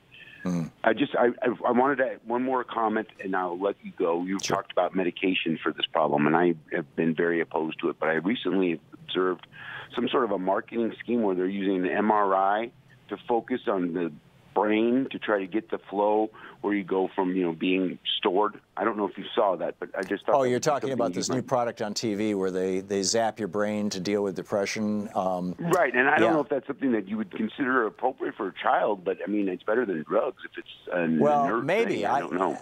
I think anytime you introduce anything into the brain, even if it's just radiation, I get pretty nervous about that. But frankly, Joe, I don't know enough about that product, how it works, or what its side effects are to discuss it. Sorry. Well, I really appreciate, though, that we're talking about not using medications as opposed to lifelong dependency on a chemical that, as you say, you only get so much of this serotonin in your bloodstream. If you use drugs like GHB and all these other things, you expunge all that, and this is why depression occurs later in life for some people because of their recreational drug use as an adolescent. Yeah, well, there may well be that connection too. Joe, thanks for the call. And just, for the record, I want to say I'm not anti-medication at all. My concern is that some of these medications that are really, because of how addictive they are or how habituating or whatever the appropriate word is, more appropriately should be used long-term or even lifelong, are being used for short-term conditions, and then people are ending up stuck on them for the rest of their lives. Cody, but I don't want to turn this into a discussion about drugs. Cody in Villa Park, Illinois. Hey, Cody, what's up? Hey, I just wanted to chime in on the, I'm a millennial, and everything you listed as far as you had the question of what causes the depression. It's pick one. It's all of them. It's 4 of them. However, the more aware you are, the worse you feel. So what's the solution, Cody? We got to just take everything back, take over. Bingo. Gone on. There's gone on long enough. Yeah, well, there's an old maxim in the field of psychotherapy that the things that are the most difficult to deal with are the things that people can't do anything about. And even conflict with a dead parent, for example. How do you do that? Well, in a therapeutic situation, you have them imagine that parent is still being alive and have a conversation with them. So you try to get to the point where you can do something about something that seems like you can't do anything about it.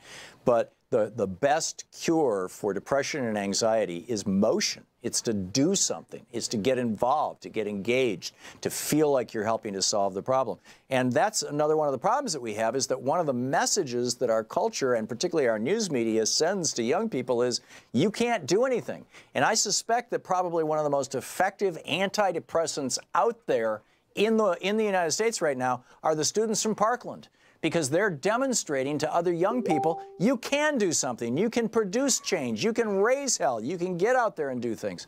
Excellent points, Cody. Thank you so much for sharing your experience with us as a millennial. Kevin in East Elmhurst, New York. Hey, Kevin, what's up? Hey, as a millennial, also I agree with Cody that it's all the above, but I just want to add this variable to the discussion of our over-competitive nature as a country. I think we reached a tipping point where we just can't outcompete each other for happiness. Your thoughts? Oh, interesting. So it's kind of the old squirrel story. There was a study done back in the 70s where, if you've ever looked in the wintertime at trees, you see these squirrels' nests, they're about 1.5 feet in diameter, and it's just a whole bunch of leaves. And squirrels build nests, and they all tend to be the same size. And so these scientists, and I think it was at MSU, as I recall, but it was, back when I was a teenager, they added leaves to some squirrels' nests to make them about 20% larger. And what they discovered was, over the course of the next year, that all the other squirrels in the neighborhood made their nests larger. So it's like there's this keep up with the Jones thing that's wired into us as mammals. And so if we are seeing other people being amazingly successful, or all of our friends talking about how wonderful their life is on Facebook, because they never talk about how miserable their life is, only how wonderful it is, then we start using that as the metric against which we gauge ourselves, and we end up judging ourselves to be not as good as everybody else. Is that the kind of thing you're talking about? Yeah, along those lines. We are also competing for likes on, as you said before, on Facebook, on tests. I mean, it's leading to people to cheat. It's just, I don't think it's sustainable at this point. And just bringing it back to, I guess, I think I've watched a video with Professor Wolf. It's just, I think it's capitalism's tipping point at that point. In this case. Yeah. Well, these are all dimensions. That hyper-competitiveness is right out of capitalism. Kevin, thank you. Very well said. Heather in Seattle, Washington. Hey, Heather, we got about a minute, a little more than a minute. What's up? There. I'm interested in the whole depression malaise that has taken over our culture. And I really believe that it has to do with, you hit it on that last call, mammals. We are animals, and we have separated ourselves from the natural world. Bingo. And as we're alive, we're seeing the 6th greatest extinction. And not only that, we don't let our kids go outside and play. And think about all of the chemicals in the brain that are generated by the interaction of being outside amongst nature, amongst our fellow beings. And not only that, but the interaction between the very soil. We are getting chemicals, we are gaining them from the actual soil. And I think that that is lost, and I think that there is a really deep mourning from that. Yeah. And so what I have done is whenever I have a friend, son or daughter who's graduating from college, my gift to them is a permaculture training course. Wow. Put them back. I'm sorry, go ahead. What it does is it teaches them, A, that they're not alone, but it teaches them that they have a way out of this. Yes, they are connected with all life on Earth. That's brilliant, Heather. That's absolutely brilliant. Thank you so much. And I would say just, take them out in the woods from time to time, right? It's real. You're listening to Thom Hartmann. Visit thomhartmann.com for audio and video archives. In fact, a lot of psychiatric hospitals have started painting their rooms green because they've discovered that when people are exposed to green, they get less depressed. What is that? Trees, grass, green.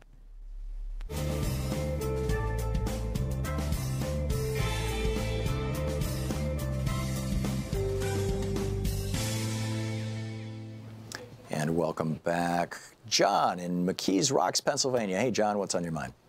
Well, good afternoon, Tom. I just will have a comment to make about how I feel the country's getting. It's like the movie One Flew Over the Cuckoo's Nest. Mm-hmm. And the reason is because, if you recall what happened in that movie, I mean, they're getting everyone addicted to prescription drugs. There's a pill for everything out there today. Yeah. Everything. And you see the side effects on a lot of these drugs advertised on TV. That's been coming out since the 90s. Nothing but advertisements, pharmaceutical companies. Now, a lot of these advertisements are full of side effects. Now, I would just have a question. How is any of these drugs even legal when it could cause a bunch of serious side effects? And you're taking a medicine for depression, and one of the side effects for that medicine is suicidal thoughts or behavior. Right. So I really think it's, what you just said, and your previous callers brought up excellent points. It's really about changing the direction of life, and mainly people are waking up to reality and realizing how hard and difficult life really is. Yeah. And this is why, I think a lot of people can't handle this today. But is it rather than working on yourself, is it rather taking a pill that's going to put you to sleep away your problems? Because most of those psychiatric drugs are just making people want to sleep. Yeah. And they're not really handling their own problems in life at all. So the drugs are making things worse by postponing the reckoning, the internal psychological, doing the work, healing yourself kind of stuff, or healing your relationships. Yes, Tom, or would you, how many people you know right now that's not on any prescription drugs? Most of the people I know are. 10% of Americans are on some sort of psychiatric drug, some sort of a psychoactive drug. That's a mind-boggling number. John, I want to get one more caller in here before we hit the break. Thanks for the call. Michael in Imperial Beach, California. Hey, Michael. Yeah, hey, Mr. Hartmann. I think the reason that the world is so depressed right now is because we've finally reached that point of subconscious realization that we're on the wrong path. After we genocide the Native Americans, enslavement of people in America here, tied together with, we call ourselves a Christian nation. So I really think it's a fundamental, we're stuck. We want to do what Jesus professed, yet we can't because we're stuck in capitalism. And all we see is that top 0.001% benefiting. So I think deep down, subconsciously, we know where the game is going. What do you think, Tom? That makes a lot of sense, Michael. And it's kind of a variation on, or it's an addition to my list. So it's basically, here's the list of things, and people realize that these in aggregate mean we're going in the wrong direction, we're destroying the planet, we're destroying ourselves, also that a small number of people can get insanely rich, and that feeling of helplessness associated with it.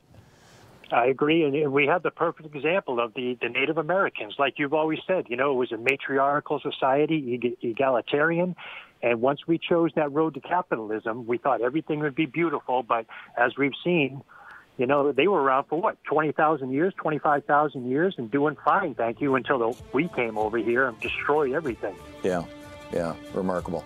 Michael, thank you for the call. Excellent points all. I appreciate the call. We'll be right back. We're going to check in with Talk Media News, I believe, in just a moment. Stick around.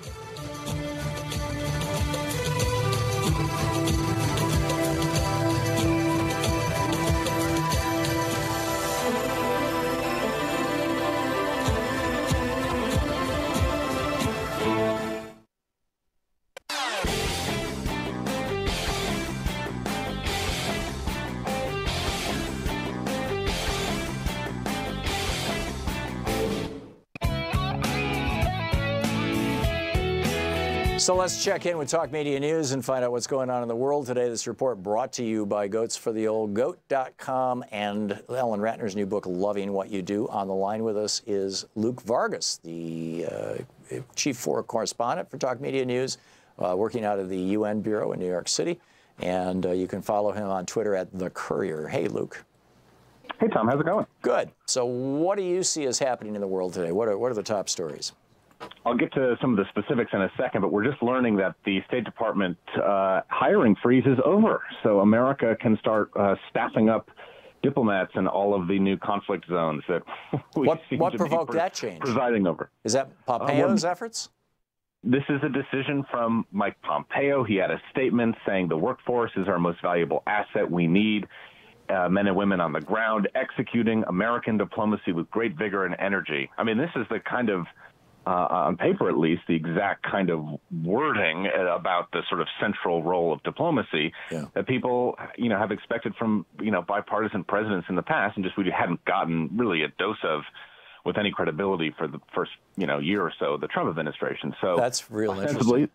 The hiring is back on because between all the certain initiatives we've got in play right now, we're going to need people. And I guess I'll segue to what's happening here at the United Nations today. You had faced with the Gaza violence yesterday at the Gaza Israeli security fence, the nation of Kuwait asked for a special meeting of the UN Security Council today.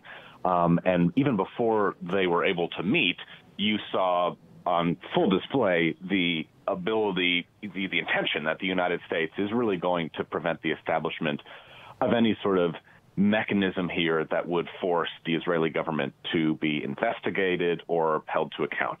Yesterday, the Kuwaitis sort of circulated a statement which just expressed dismay at the fact that there were deaths yesterday, and that was blocked by the United States. And then today, there was an attempt to call a vote on a resolution that would establish a UN probe into deaths in Gaza, and the U.S. blocked that at the committee stage as well. So we are going to, defending this right on the world stage. And I guess the next thing we should watch, and I don't even need to get into the rhetoric of today's Security Council meeting too much because we have had plenty of discussions about how that forum is essentially just used as a way of not even working towards concrete objectives anymore and just sort of pontificating.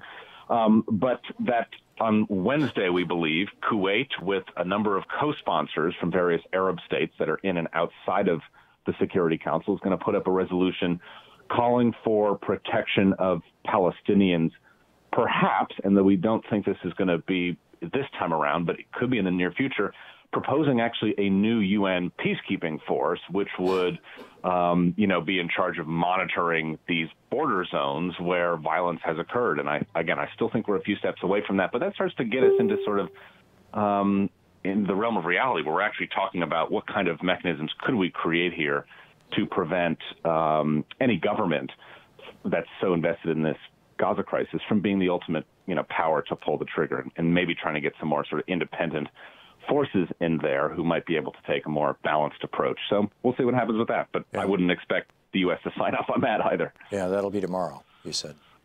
Yeah, we're thinking it will be introduced on Wednesday. My hunch is the U.S. will signal in the committee phase our lack of interest in supporting that resolution, so it may not even come up for a vote. Maybe we work on it behind the scenes for a long time and water it down to the extent that it passes American muster. But I guess the thing I'm watching the most right now is whether a country like Saudi Arabia, which in recent months had, through their crown prince, when he was in New York, basically signaled a few weeks ago that, hey, we're not willing to put our relationship with the U.S. In jeopardy by just supporting the Palestinian cause indefinitely, and even if there's no peace process going on. Well, I think it's even going to go a step beyond that in being transactional, and that is that Saudi Arabia is essentially saying we'll overlook the human rights violations of Israel at Gaza if Israel will overlook our human rights violations in Yemen. Yeah, I think that's a key part of it as well, and the pressure now is going to be, can you, because the Palestinian cause is really so much of a shared issue between these Arab states, to what extent can the Crown Prince sort of engage in that kind of transactional relationship with the Israelis when his population wants that country to put its full, pressure behind the Palestinian cause?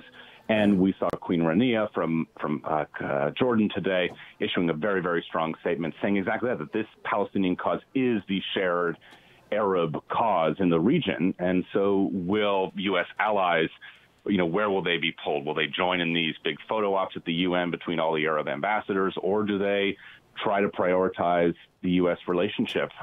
That's going to be, I think, and will Saudi a Arabia breaking point where we should watch. Right, and will Saudi Arabia drive an ice pick through the middle of it, or whatever the proper metaphor is for something that splits things apart?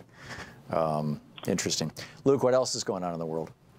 I'll say very quickly, we're getting some reports from the Washington Post about what the U.S. is now expecting in the possible sort of agreement to come out of the North Korea talks in Singapore next month, which is that Mike Pompeo is sort of pursuing a new definition of denuclearization that doesn't mean destroying everything, sort of a denuclearization that the U.S. and North Korea could both accept. And I will joke, even before I give you the details, it looks a lot like what we were hoping for in the Iran nuclear deal. I mean, eliminate biological and chemical weapons. That's obviously no connections to the Iran deal, but dismantle the ICBMs to cap nuclear capacity and enrichment. So it's not actually give up all the nuclear material. And in exchange for that, economic rewards. The thinking being, and I have reason to be skeptical of how much this would happen, that, the U.S. would sort of try to encourage, private companies to go and do business with North Korea, which I don't think is a big enough market and certainly too risky of one to want to dive into. Well, this is essentially what Pompeo said on TV over the weekend, was that, instead of building America's infrastructure, we're going to build North Korea's infrastructure so that Trump can have a win on the foreign stage. He seems to be willing to give up a lot in order to get a deal. So the momentum, I don't know if it's in his court, at least right now. Amazing. Luke Vargas with Talk Media News. Thanks, Luke. Thank you. Great talking with you. Yeah, always great talking with you. We'll be back. Stick around.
The Thom Hartmann Program is brought to you in part by the Aiden Forecast, an investment newsletter with weekly updates of leading market indicators and a monthly deep dive into what the details of the economy and the markets mean for investors and retirees.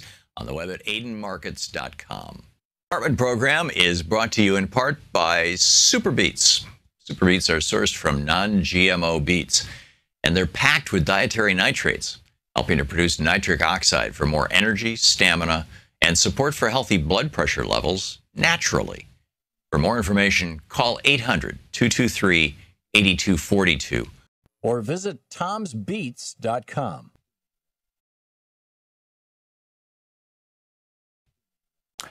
The Thom Hartmann Program is brought to you in part by X-Chair. The X-Chair chair, office chair. xchairthom.com is the website, xchairthom.com.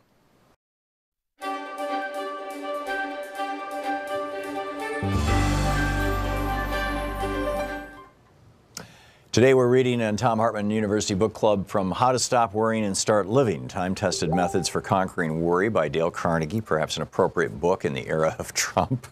This is from Chapter 2, a magic formula for solving worry situations. Would you like a quick, surefire recipe for handling worry situations? A technique you can start using right away before you go any further in reading this book? Then let me tell you about the method worked out by Willis H. Carrier, the brilliant engineer who launched the air conditioning industry and who headed the world-famous Carrier Corporation out of Syracuse, New York. It is one of the best techniques I've ever heard of for solving worry problems, and I got it from Mr. Carrier personally when we were having lunch together one day at the Engineers Club in New York. When I was a young man, Mr. Carrier said, I worked for the Buffalo Forge Company in Buffalo, New York.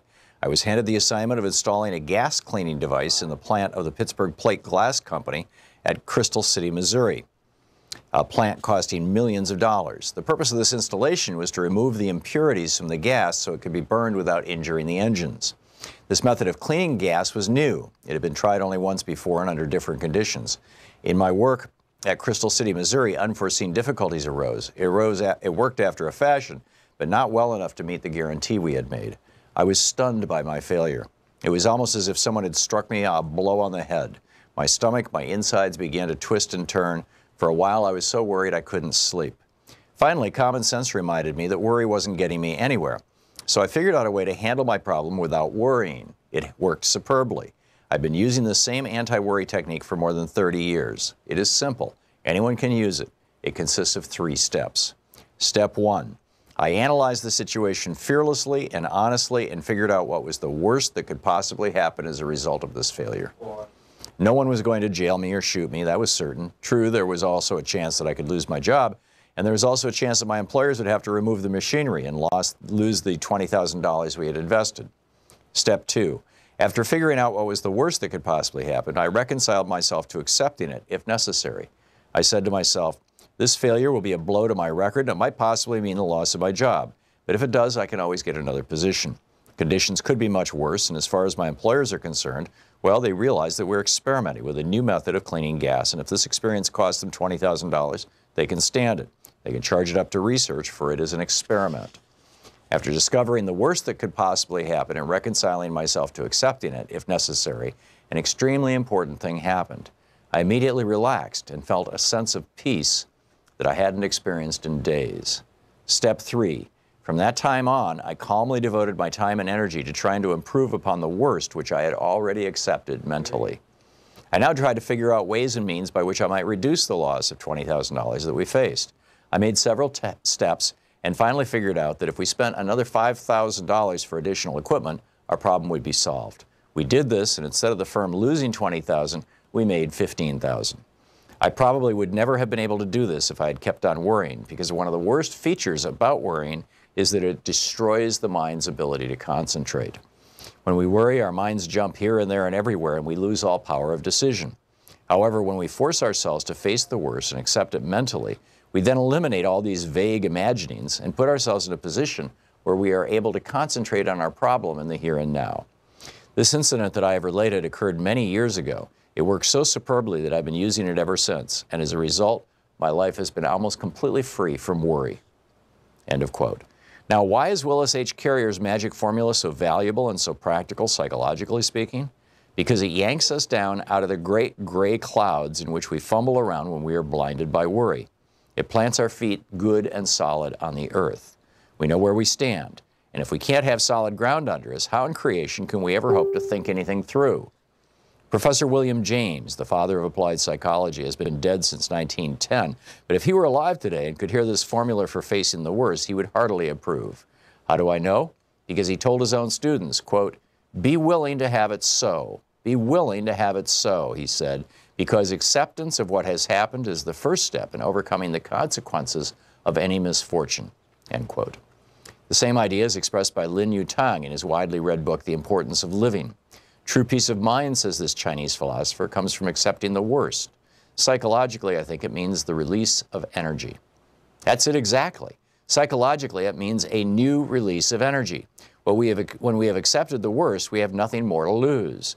And that automatically means we have everything to gain. After facing the worst, Willis H. Carrier reported, I immediately relaxed and felt a sense of peace I hadn't experienced in days. From that time on, I was able to think. Makes sense, doesn't it? Yet millions of people have wrecked their lives in angry turmoil because they refused to accept the worst, refused to improve upon it, refused to salvage what they could from the wreck. Instead of trying to reconstruct their fortunes, they engaged in a bitter and violent contest of experience and ended up victims of that brooding fixation known as melancholia. Would you like to see how someone else adopted Willis H. Carrier's magic formula and applied it to his own problem? Well, here's one example from a New York oil dealer who was a student in my classes. I was being blackmailed, the student began. I didn't believe it was possible. I didn't believe it could happen outside the movies, but I was actually being blackmailed. And, you know, he goes on with his story. It's a fascinating one. How to Stop Worrying and Start Living by Dale Carnegie. Want to connect with the show online? You can find the Thom Hartmann Program on Facebook, Twitter, and Instagram. I mean.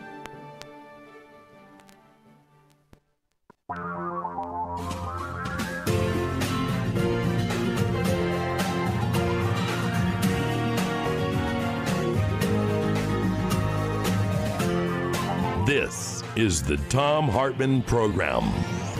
Welcome back to the third hour of our program. On the line with us is Professor David Graeber.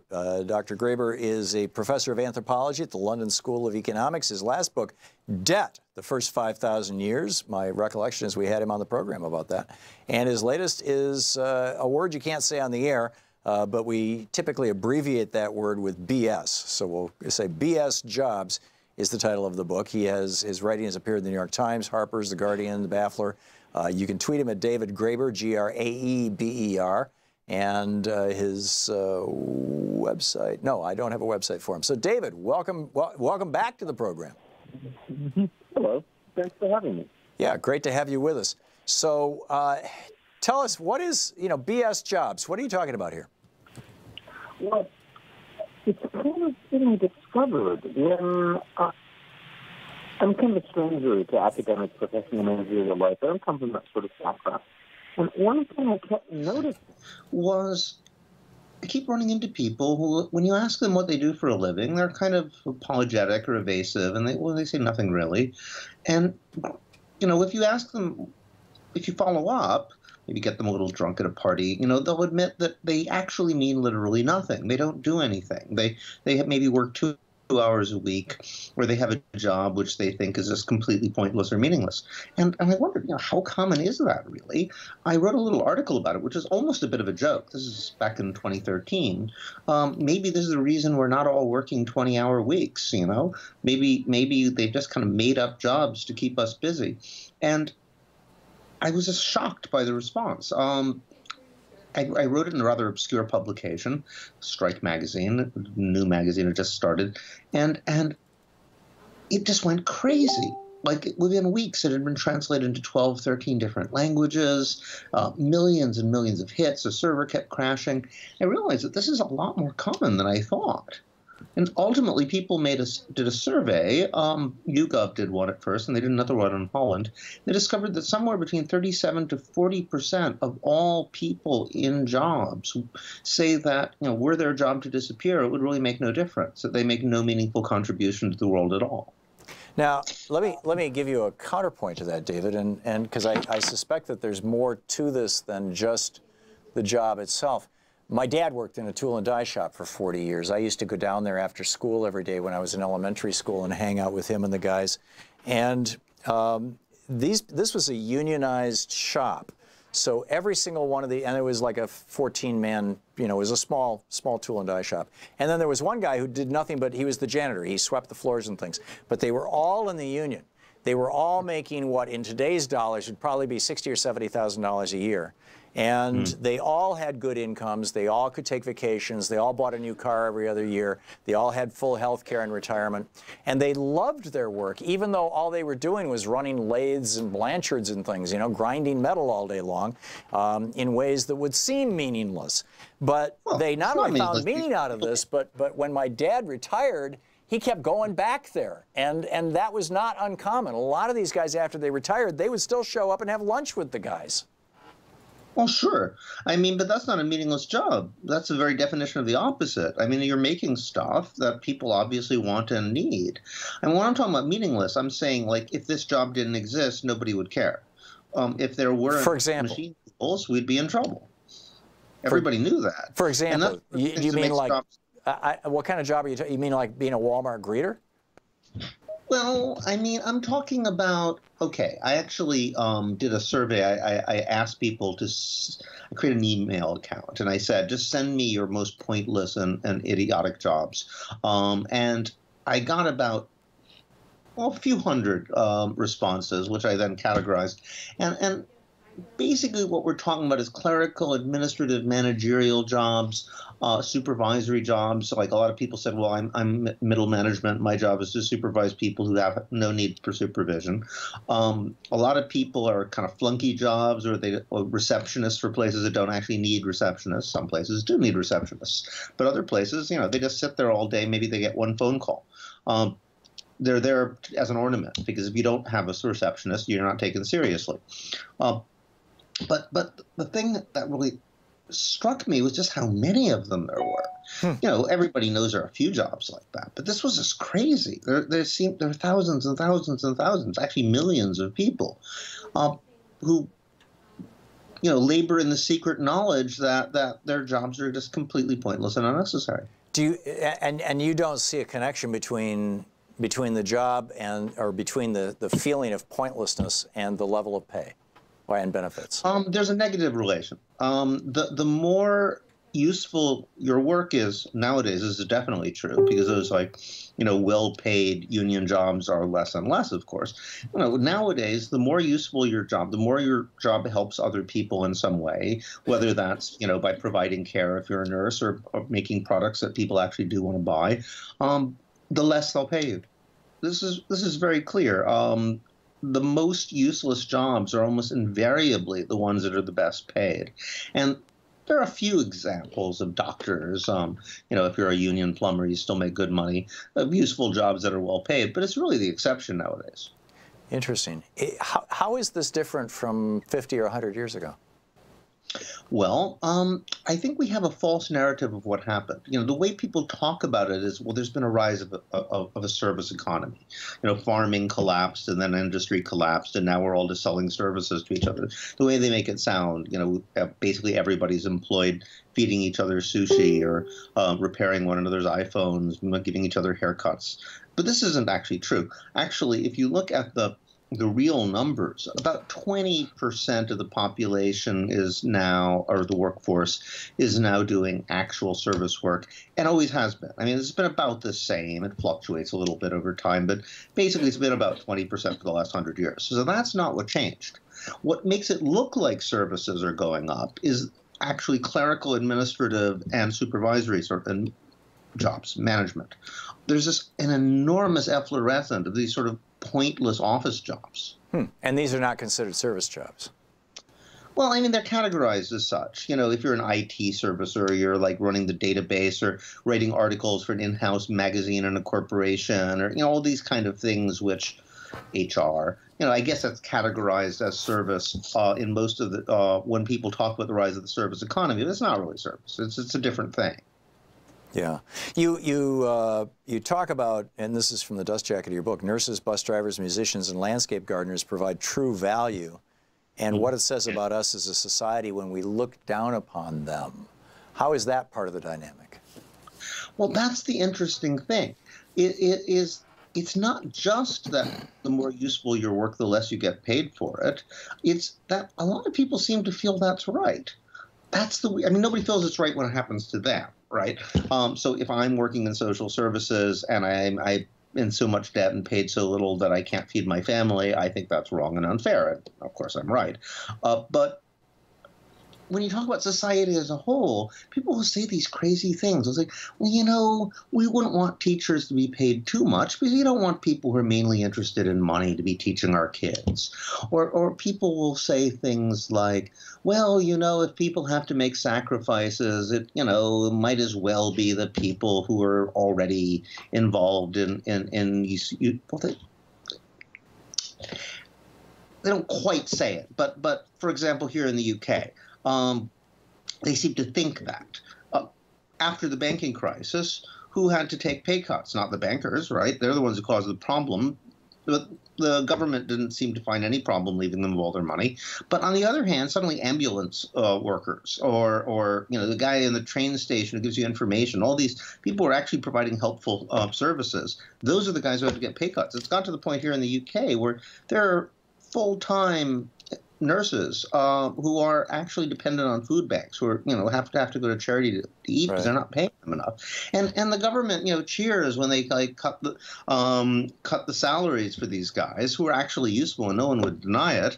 Has no problem with hedge fund managers like still making off like bandits, and somehow they remain in power. It's not considered an outrage. So there seems to be this idea that people who are public-spirited should be the ones who are making the sacrifices and shouldn't be paid as much. Right, and that's an argument that's used against public employee unions as well. So, David, we have just a minute here until we're going to hit a break. What is the solution to this?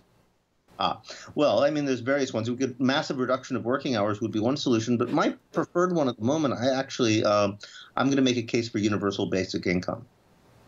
Okay, go for it. Mm-hmm. All right. You want me to do that now? Yeah, please. If you can do it in 60 seconds. I'd say it like this.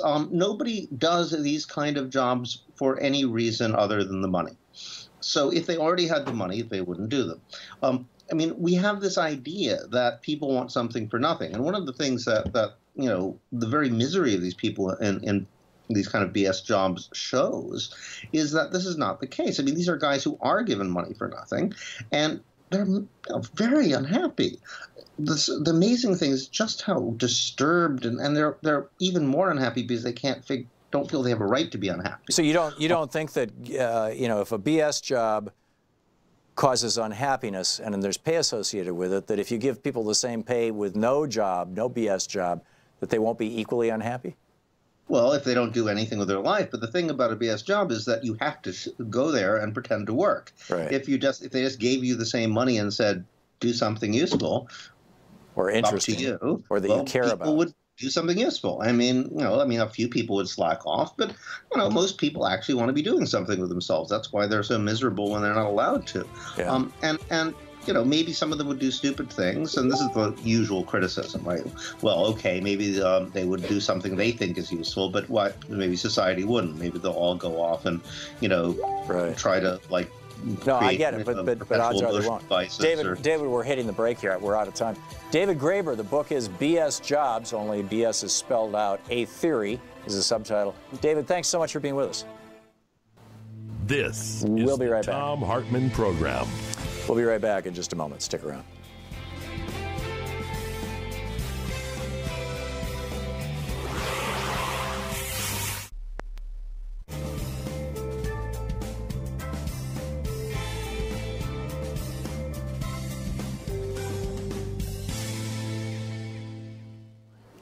And welcome back.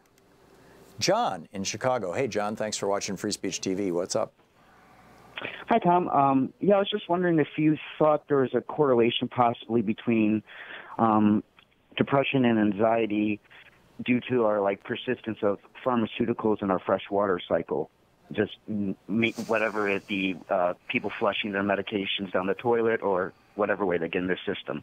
Yeah, and the closer you are to the mouth of a river, if the river is the water supply, the more of that you're getting. For example, people in Louisiana who are drinking out of the Mississippi are getting a lot more chemistry than people in Minnesota who are drinking out of the Mississippi. I don't have any idea, John. I mean, you know, it's in theory the doses are almost homeopathic, but it may well be. I mean, you know, we're changing. If the chemicals are adequate to change the gender of amphibians, they're probably adequate to have a biological, at the very least, and perhaps a psychological effect on humans. So, yeah, it could be. I don't know. I mean, yeah, and with all the plastics also in our water, and I recently read an article about how about 12 of the Great Lakes beer breweries are showing signs of large quantities of plastics. I mean, that could affect our brain chemistry too. So yeah. So you're thinking it's entirely exogenous stuff, you know, environmental stuff, let's say, and yeah, it could be. That would make a fascinating study. And I guess you'd almost have to compare people who are getting that in their water versus people who aren't, people who are drinking well water versus people who are drinking river water, for example. And that would make for some really interesting epidemiology, but that's the kind of study that would have to be funded by government. That's, you know, there's no money in it for anybody to do that kind of study. It's just a good public health thing, and to the best of my knowledge, no such study has ever been done, but I might be wrong. If somebody knows of one, give us a shout. John, thanks. Interesting, very interesting. Mike in South Haven, Mississippi. Hey, Mike, what's up? Hey there, Tom. I just want to say keep up the good work. You're bringing a little light down here in Mississippi. Thank you, Mike. I called in originally. I was wanted to talk about the depression. First, I'm 60. I'm a vet. I got post-traumatic stress and deal with some depression and stuff on that. But as I was waiting, a couple of phone calls come in, one from the UN, and that kind of depressed me a little bit more. My last duty station was a class in 1982, part of a UN peacekeeping force in the United States Navy. We put in some Marines after Israel had invaded South Lebanon, and 263 of them ended up getting killed when this is when a lot of these suicide bombers started. That was during Reagan. That was when Reagan turned and ran out of Lebanon. At least Reagan had enough sense to pull us out of harm's way. Yeah. And stuff on it. I just, I'll get back to the depression thing, but it's not good what's going on over there. With Trump breaking this treaty, what good is it, with this upcoming, not just the upcoming thing with North Korea, but with the existing treaties and stuff on that. I mean, like they're Iran. going to look at us like, what's to keep the next president from doing, breaking this treaty. So, and the other thing is there's a reason the people in the Middle East say death to America. And they're not all bad in Iran. But there was a guy called the Shah of Iran we put into a puppet, Gaddafi in Libya, and let's not forget Saddam Hussein. Yep, those are all our guys. You're absolutely right, and they all raped their countries, and the people are still pissed off at us about it. Mike, well said. Thank you for the call. We'll be back.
Hartmann Program, your media for the sane among us. Chris in Denver, Colorado. Hey, Chris, thanks for listening to the stream on X-Ray FM. What's up?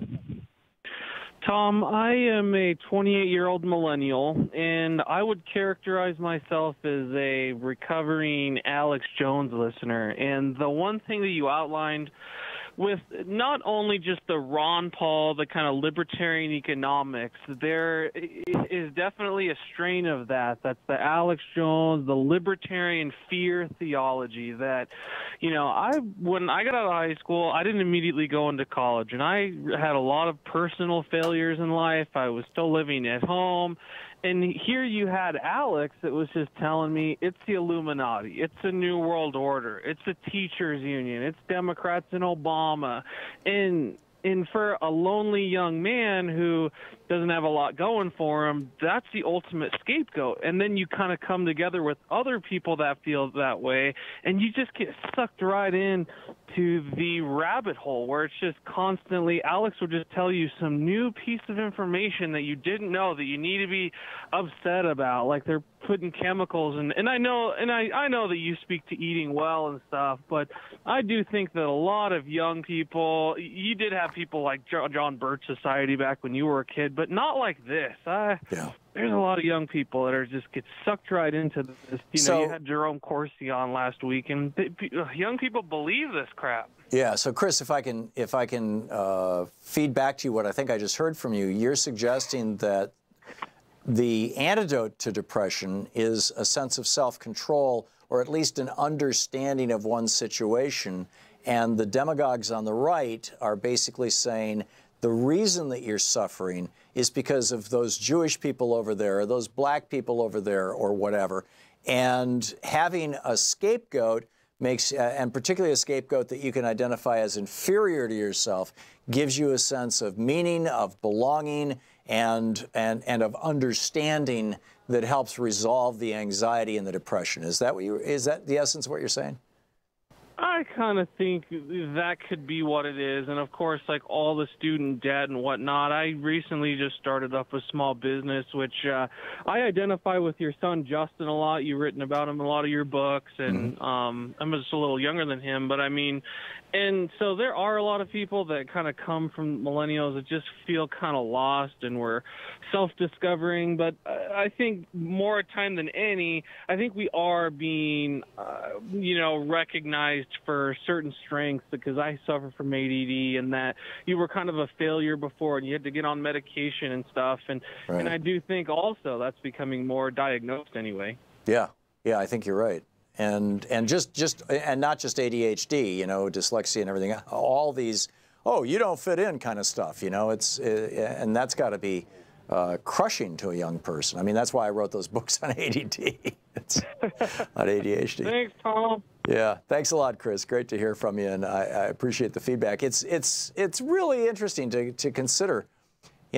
Is it? I don't think that we're seeing an increase in the diagnosis of depression, although I do think that we're seeing an increase in the use of pharmaceuticals to deal with depression, because it's quick, it's easy, and it's inexpensive. It's a heck of a lot cheaper to prescribe a drug to somebody than to do 2 hours of therapy with them every week, number one. Number two, it's a heck of a lot cheaper to do either one of those two things than to help them substantially change their lives, or to make sure that they've got a meaningful job, to go back to David Graeber, that actually pays well and has good benefits. You're listening to the Thom Hartmann Program. Call 202-808-9925. Back with more of your thoughts on all of the topics of the day here, right after this.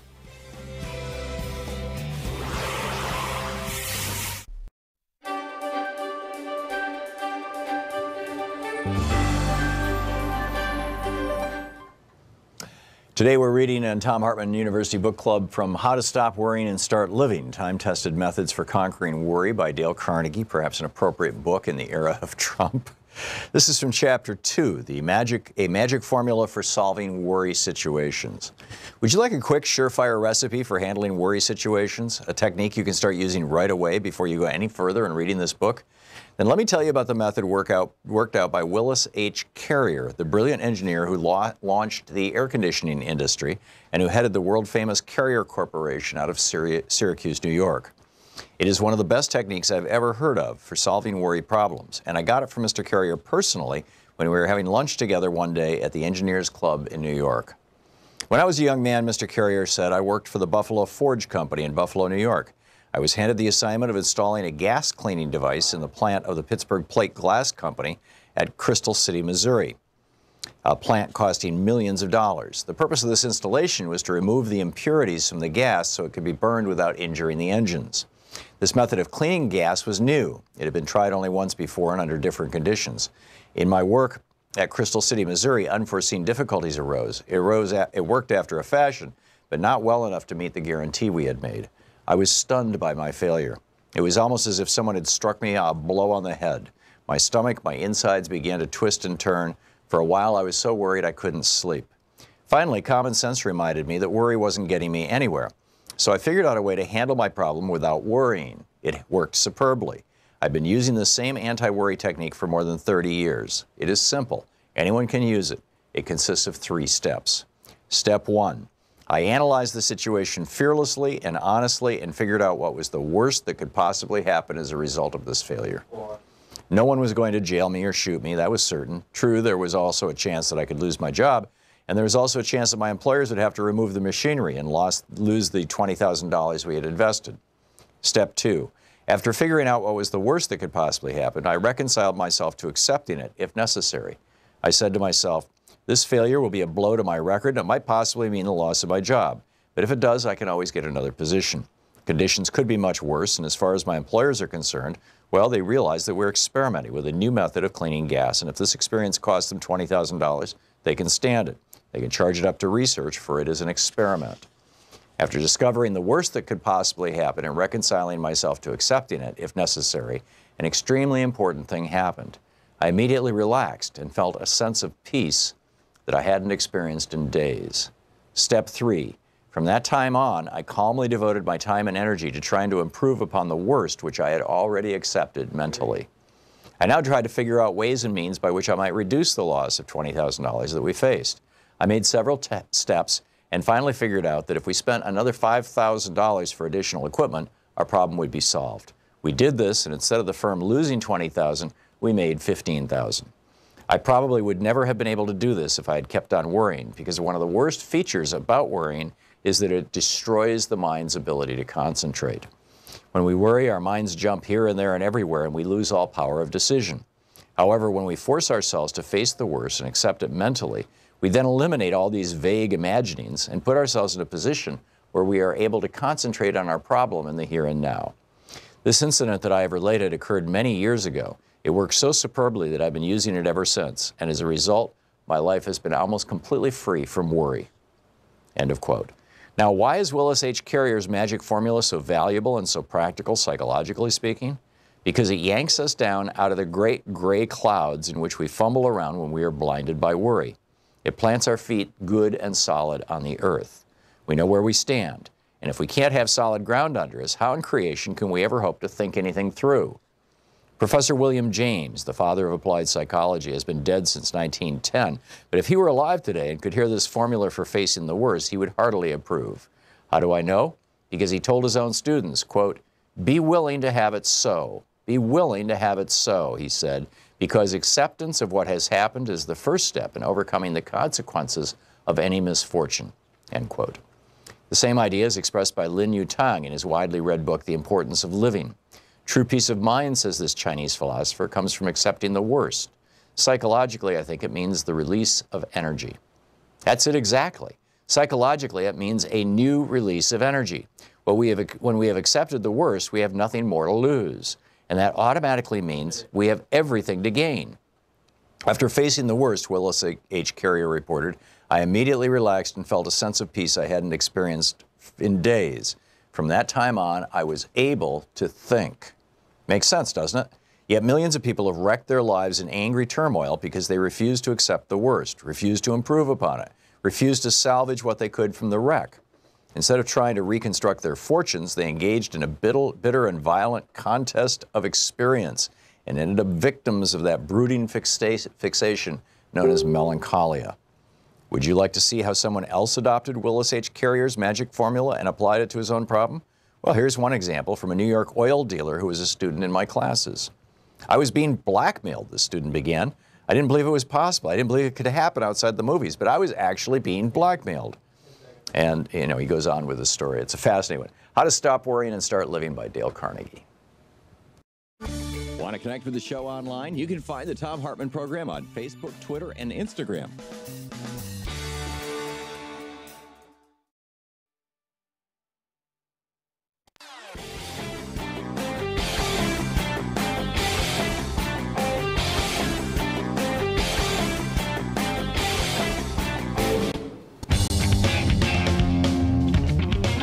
Welcome back. Thom Hartmann here with you. A couple of quick things I wanted to just share with you, and then I'll get back to your phone calls. Number one, a lawyer, a woman who is a lawyer, and her daughter walked into a clothing store, vintage clothing store in the Williamsburg part of Brooklyn.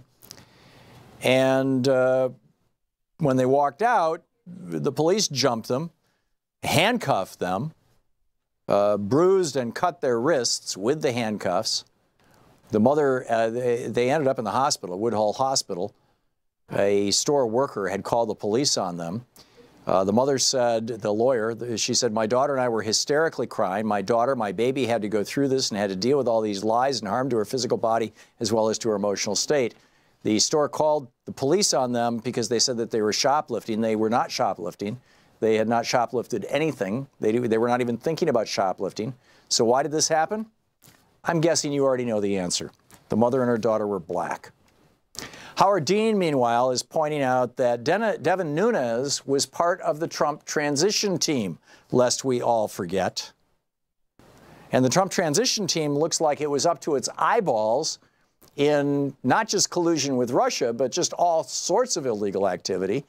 And, you know, Carter Page was being surveilled with a FISA warrant during that time, and he was working side by side with Devin Nunes.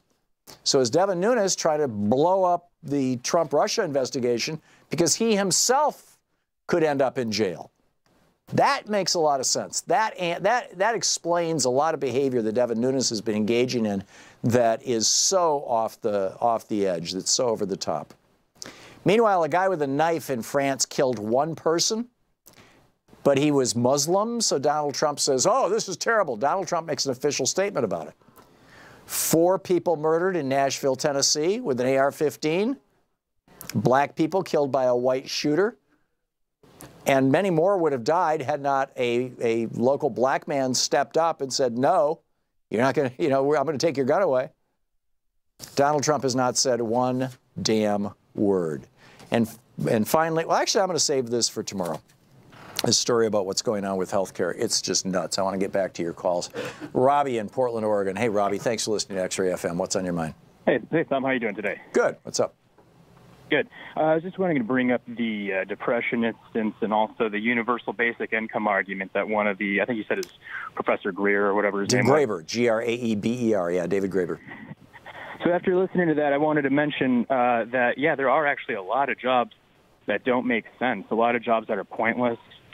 Actually, if you look at basically the entire financial industry, you see that their entire job is based off of taking people's money, messing with it on the stock market, and giving it back. They're not doing anything for humanity. But basically, you know, there are jobs where, you know, people have to be paid to do literally things that could be done much more efficiently by robots, which brings me to the next point.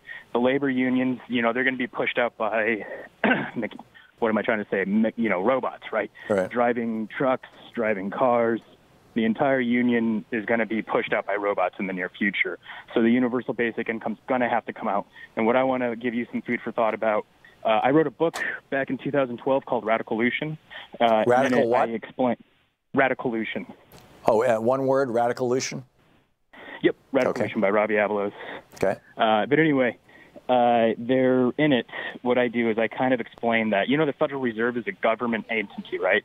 I mean, well, yes and no. It's actually owned by its 12 regional banks, and they're all private for-profit corporations. But so it's exactly. quasi. Our Constitution, exactly. Our Constitution, our Bill of Rights lays out nothing for how currency should be, you know, given to the public. So basically, when what we're doing right now, and I'm not saying currency's bad, but fiat currency, which is established in the last, 100 years, where it's not backed by any standard, it's gone to hyperinflation. All we got to do is we got to take the Federal Reserve from stopping printing money, and we let all of our social services print the money that they need. We cap everything where it's at. What are doctors, what are nurses being paid?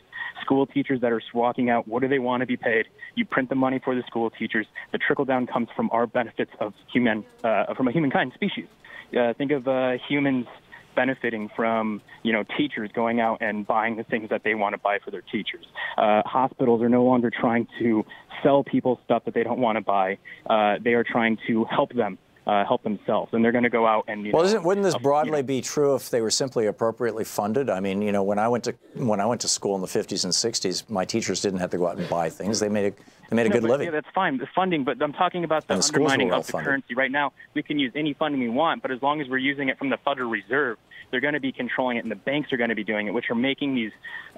We got to change the shift. Basically, if you're picturing currency with a carrot on the end of it, we're running ourselves off a cliff. People are dying. It's killing ourselves. We just got to shift that stick. We got to let police officers, fire departments, universities, hospitals, those print the money. I understand what you're saying. I don't understand what you're saying well enough to be able to critique it, but I do agree that our not just fiat-based currency, but basically debt-based currency, that the only way that currency comes into existence in the United States right now is when banks or somebody else, typically banks, lend money at interest. And that is a musical chairs kind of situation where when the game stops, you end up with more debt than there is money. And so it's beyond zero sum. It's a negative sum game, and something needs to be done about it. Robbie, thank you for the call. That's interesting. I'd like to check out the book. Pete in Woodbridge, Illinois. Hey, Pete, thanks for listening to WCPT. What's up? Well, I know I live in a nursing home, and one thing I've noticed is a lot of the young people running around here are atheists. Yeah. Nurses, CNAs.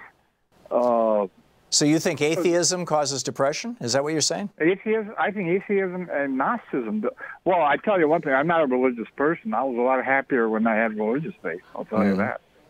And wouldn't it be more appropriate, Pete, to say that a lack of a sense of connection and meaning causes these problems? That for a religious person, if their sense of connection and meaning is their personal relationship with Jesus or Allah or whatever. But for a non-religious person, if they have a sense of connection and meaning with the natural world, with friends and family, that they could find that equally meaningful, that it doesn't have to be religion, but that religion can fill that need for some people. Is that a reasonable way to say it? Yeah, but also religion gives you continuity. You can be at peace with the universe and nature and cease to exist. Yeah. Interesting. Nobody believes they're going to cease to exist. Yeah, but we all do eventually. Interesting. Pete, thank you for sharing that sharing that with us. Marvell, am I saying that right, in Sacramento? Yeah, that's correct. Hey, Marvell, what's up? Good afternoon, Mr. Hartmann. Afternoon. Or morning, actually, for both of us. I'd like to share my observation about depression. Personally, I have my notions, but I've observed that right now, our young people are looking at decision makers who are unscrupulous and corrupted, and they're manned by law enforcement who have been trained out of their humanity. We're looking at information being barraged by information that they can't really tell what's the truth. So now they're kind of stuck in this chasm where they only live for today. They don't have the ability to visualize how to outcreate the situation so that they can see what kind of future they might have. So, Marvell, what do you see as the solution to that? Well, really, my notion about solution is that we give attention to the dehumanization of a lot of things as armed forces and the law enforcement specifically, and just acknowledge that humanity is being dwindled away, not only there, but in our communication with each other, because this computer thing is kind of taking over where we don't even connect with each other spiritually and emotionally anymore. Yeah. So maybe we could start there with giving attention to the fact that our lack of spiritual connection is perpetuating the ability of others to manipulate information and make it creates helplessness. Helplessness begets hopelessness. Then hopelessness seems to beget depression. Yeah. Yeah, that's. I think you've got it. I think you've nailed it. Well said, Marvell. Thank you very much. Louise in New York City. Hey, Louise, what's up? Oh, yes. Hello. Hi, Tom. I live with a millennial. She's my daughter. I'm very proud of her, but she does have the depression that everybody's been talking about with regarding social media. And I've asked her many times to not even be on Facebook. Just forget about it. It's not worth it, because she's comparing herself with friends where things seem to be going swimmingly. You know, like you said, they only report things that are fabulous. They don't report their struggles. Right.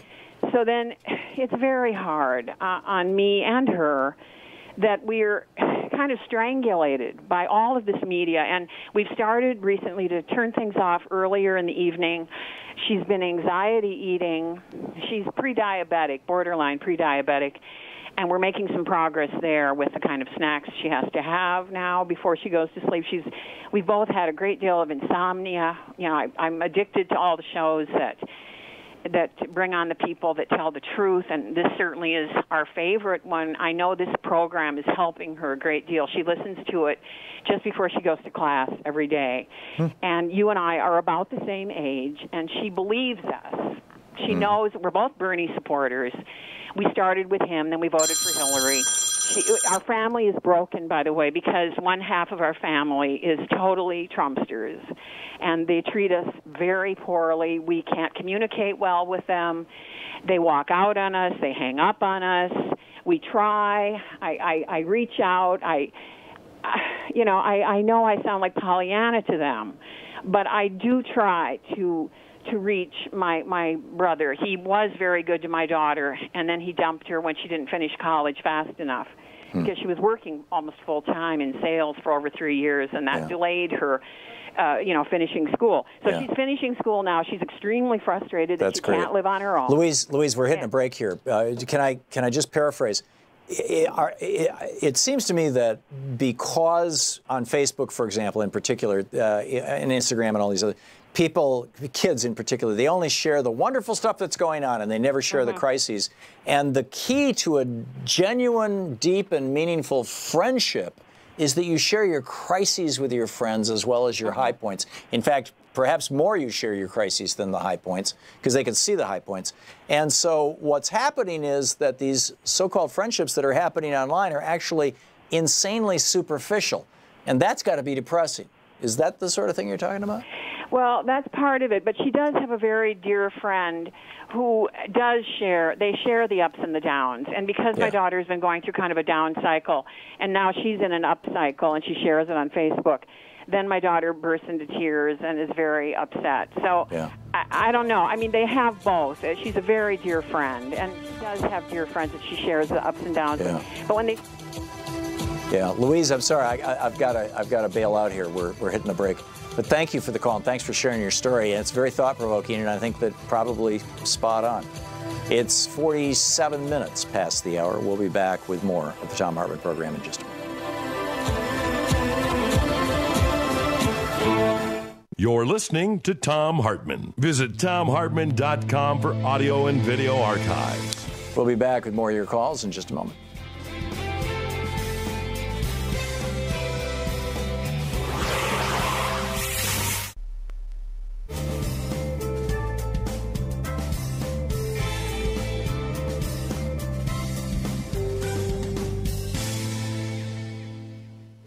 And welcome back. Brenda in Copperas Cove, Texas. Am I saying it right, Brenda?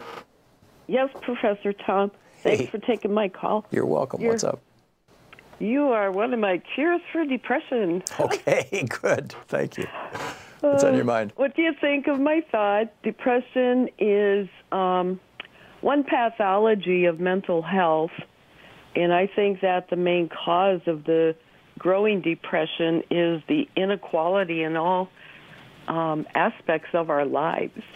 You know, I didn't even mention that, and I'm a big champion of Richard Wilkinson and Kate Pickett's books, The Spirit Level and Why Inequality Matters, and their websites associated with the same. They're both British academics, and what they have found unambiguously, indisputably, is that as inequality goes up in society, depression goes up in society, suicide goes up in society, homicide goes up in society, drug addiction goes up in society. So bingo, Brenda, I think you win the prize. I think that's a big one, and I didn't even have it on my list. Thank you. Oh, you're welcome. I think that the thing that we're suffering under most is the kind of like a patriarchic mentality versus a matriarchal consciousness. Yeah, or a me media and corporate and political system, but we're wired for we social animals. Me versus the all. Yeah. I don't want to do good for the all. I just want to make sure that I am taken care of. Yeah. Very, very well said, Brenda. I think you nailed it. I think you nailed it. Thank you. Lori in Club, Missouri. Hey, Lori, what's up? Hey, I just wanted to say you are a voice in the wilderness out here in southern Missouri. Thank you. Abuse has run in my family, and every time I am exposed to the political system in this country, it triggers so much pain from memories, and it's kind of like it's a textbook case of abusive behavior by our government as a father or a mother figure to the children. And for those of us that have suffered from physical and mental abuse, this is a terrible time for us. Because we're being bombarded with it every minute of every day. Are you talking specifically about the Trump administration and the Republican Party, or is this more broad? Well, no, actually, it's specifically this particular political climate is nothing I've ever experienced. I'm 66. Yeah. And it's triggering. Depression is repressed rage. So it's triggering my impotence in the face of a parental figure to say no, to stop it. So it's deeply psychological to those of us that have experienced this. Yeah, I would say it goes a step beyond repressed rage, because repressed rage is still rage. It's when rage ceases to be rage and begins to be helplessness.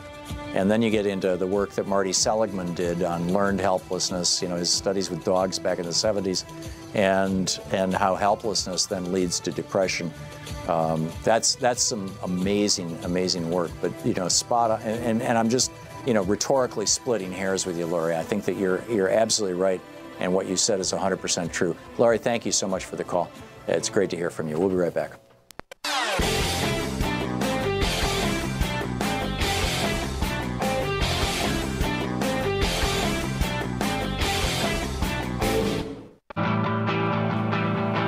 Welcome back. We're talking about why this explosion of depression. I mean, we're seeing like a 60% increase just in a 4-year period. Among young people, among people under 25? What is going on? Dina in LaConner, Washington State. Hey, Dina, thanks for watching us on YouTube. What's up?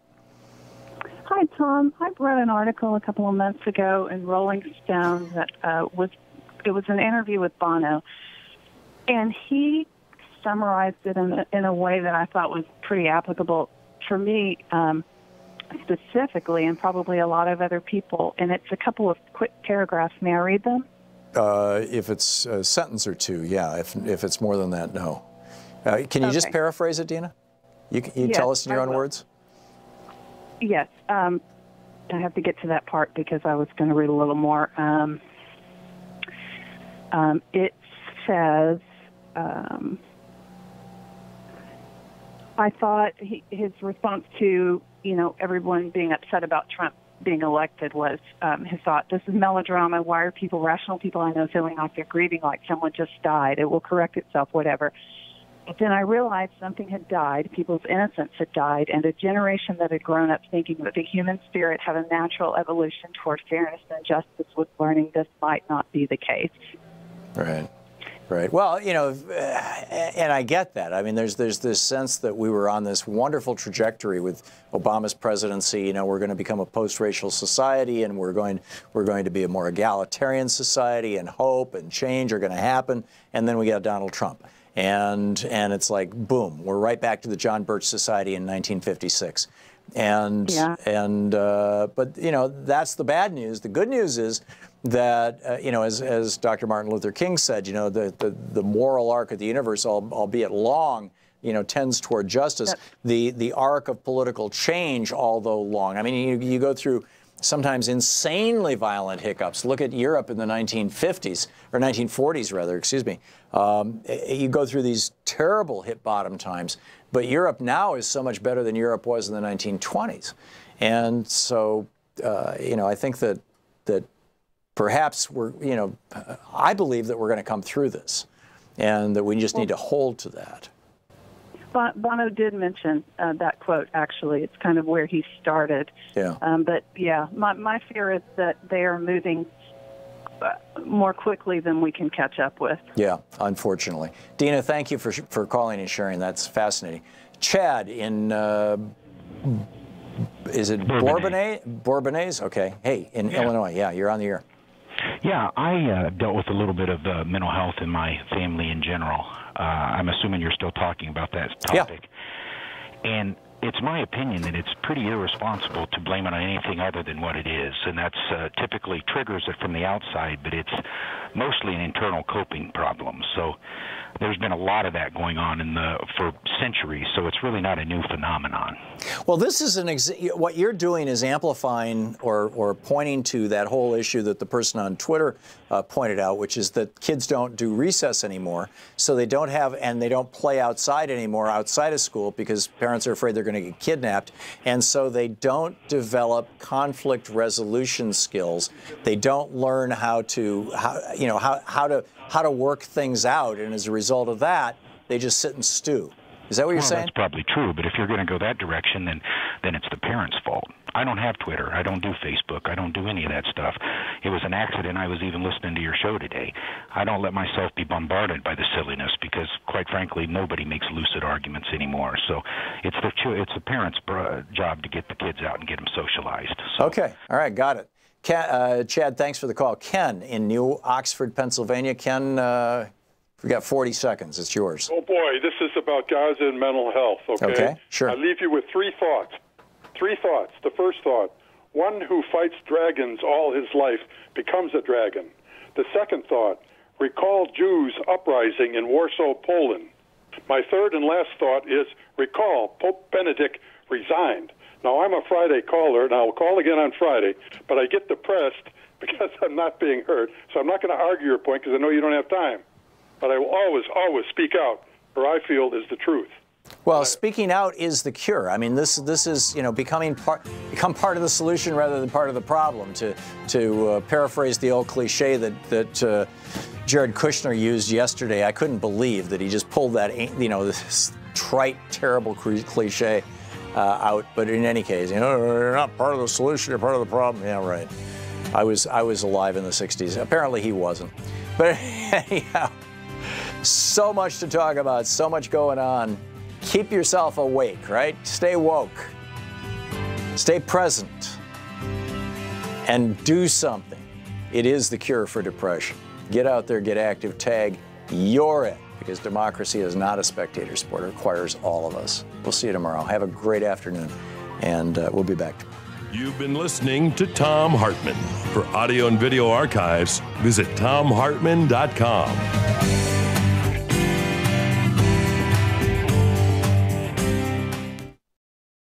The Thom Hartmann Program is brought to you in part by the Aiden Forecast, an investment newsletter with weekly updates of leading market indicators and a monthly deep dive into what the details of the economy and the markets mean for investors and retirees.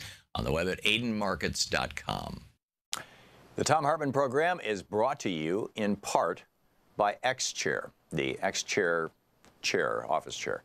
XChairTom.com is the website, XChairTHOM.com. The Thom Hartmann Program is brought to you in part by Super Beets. Super Beets are sourced from non-GMO beets. and they're packed with dietary nitrates, helping to produce nitric oxide for more energy, stamina, and support for healthy blood pressure levels naturally. Call 800-568-9889 or go to tomsbeets.com. That's 800-568-9889, Tom's Beets, THOMSBEETS.com.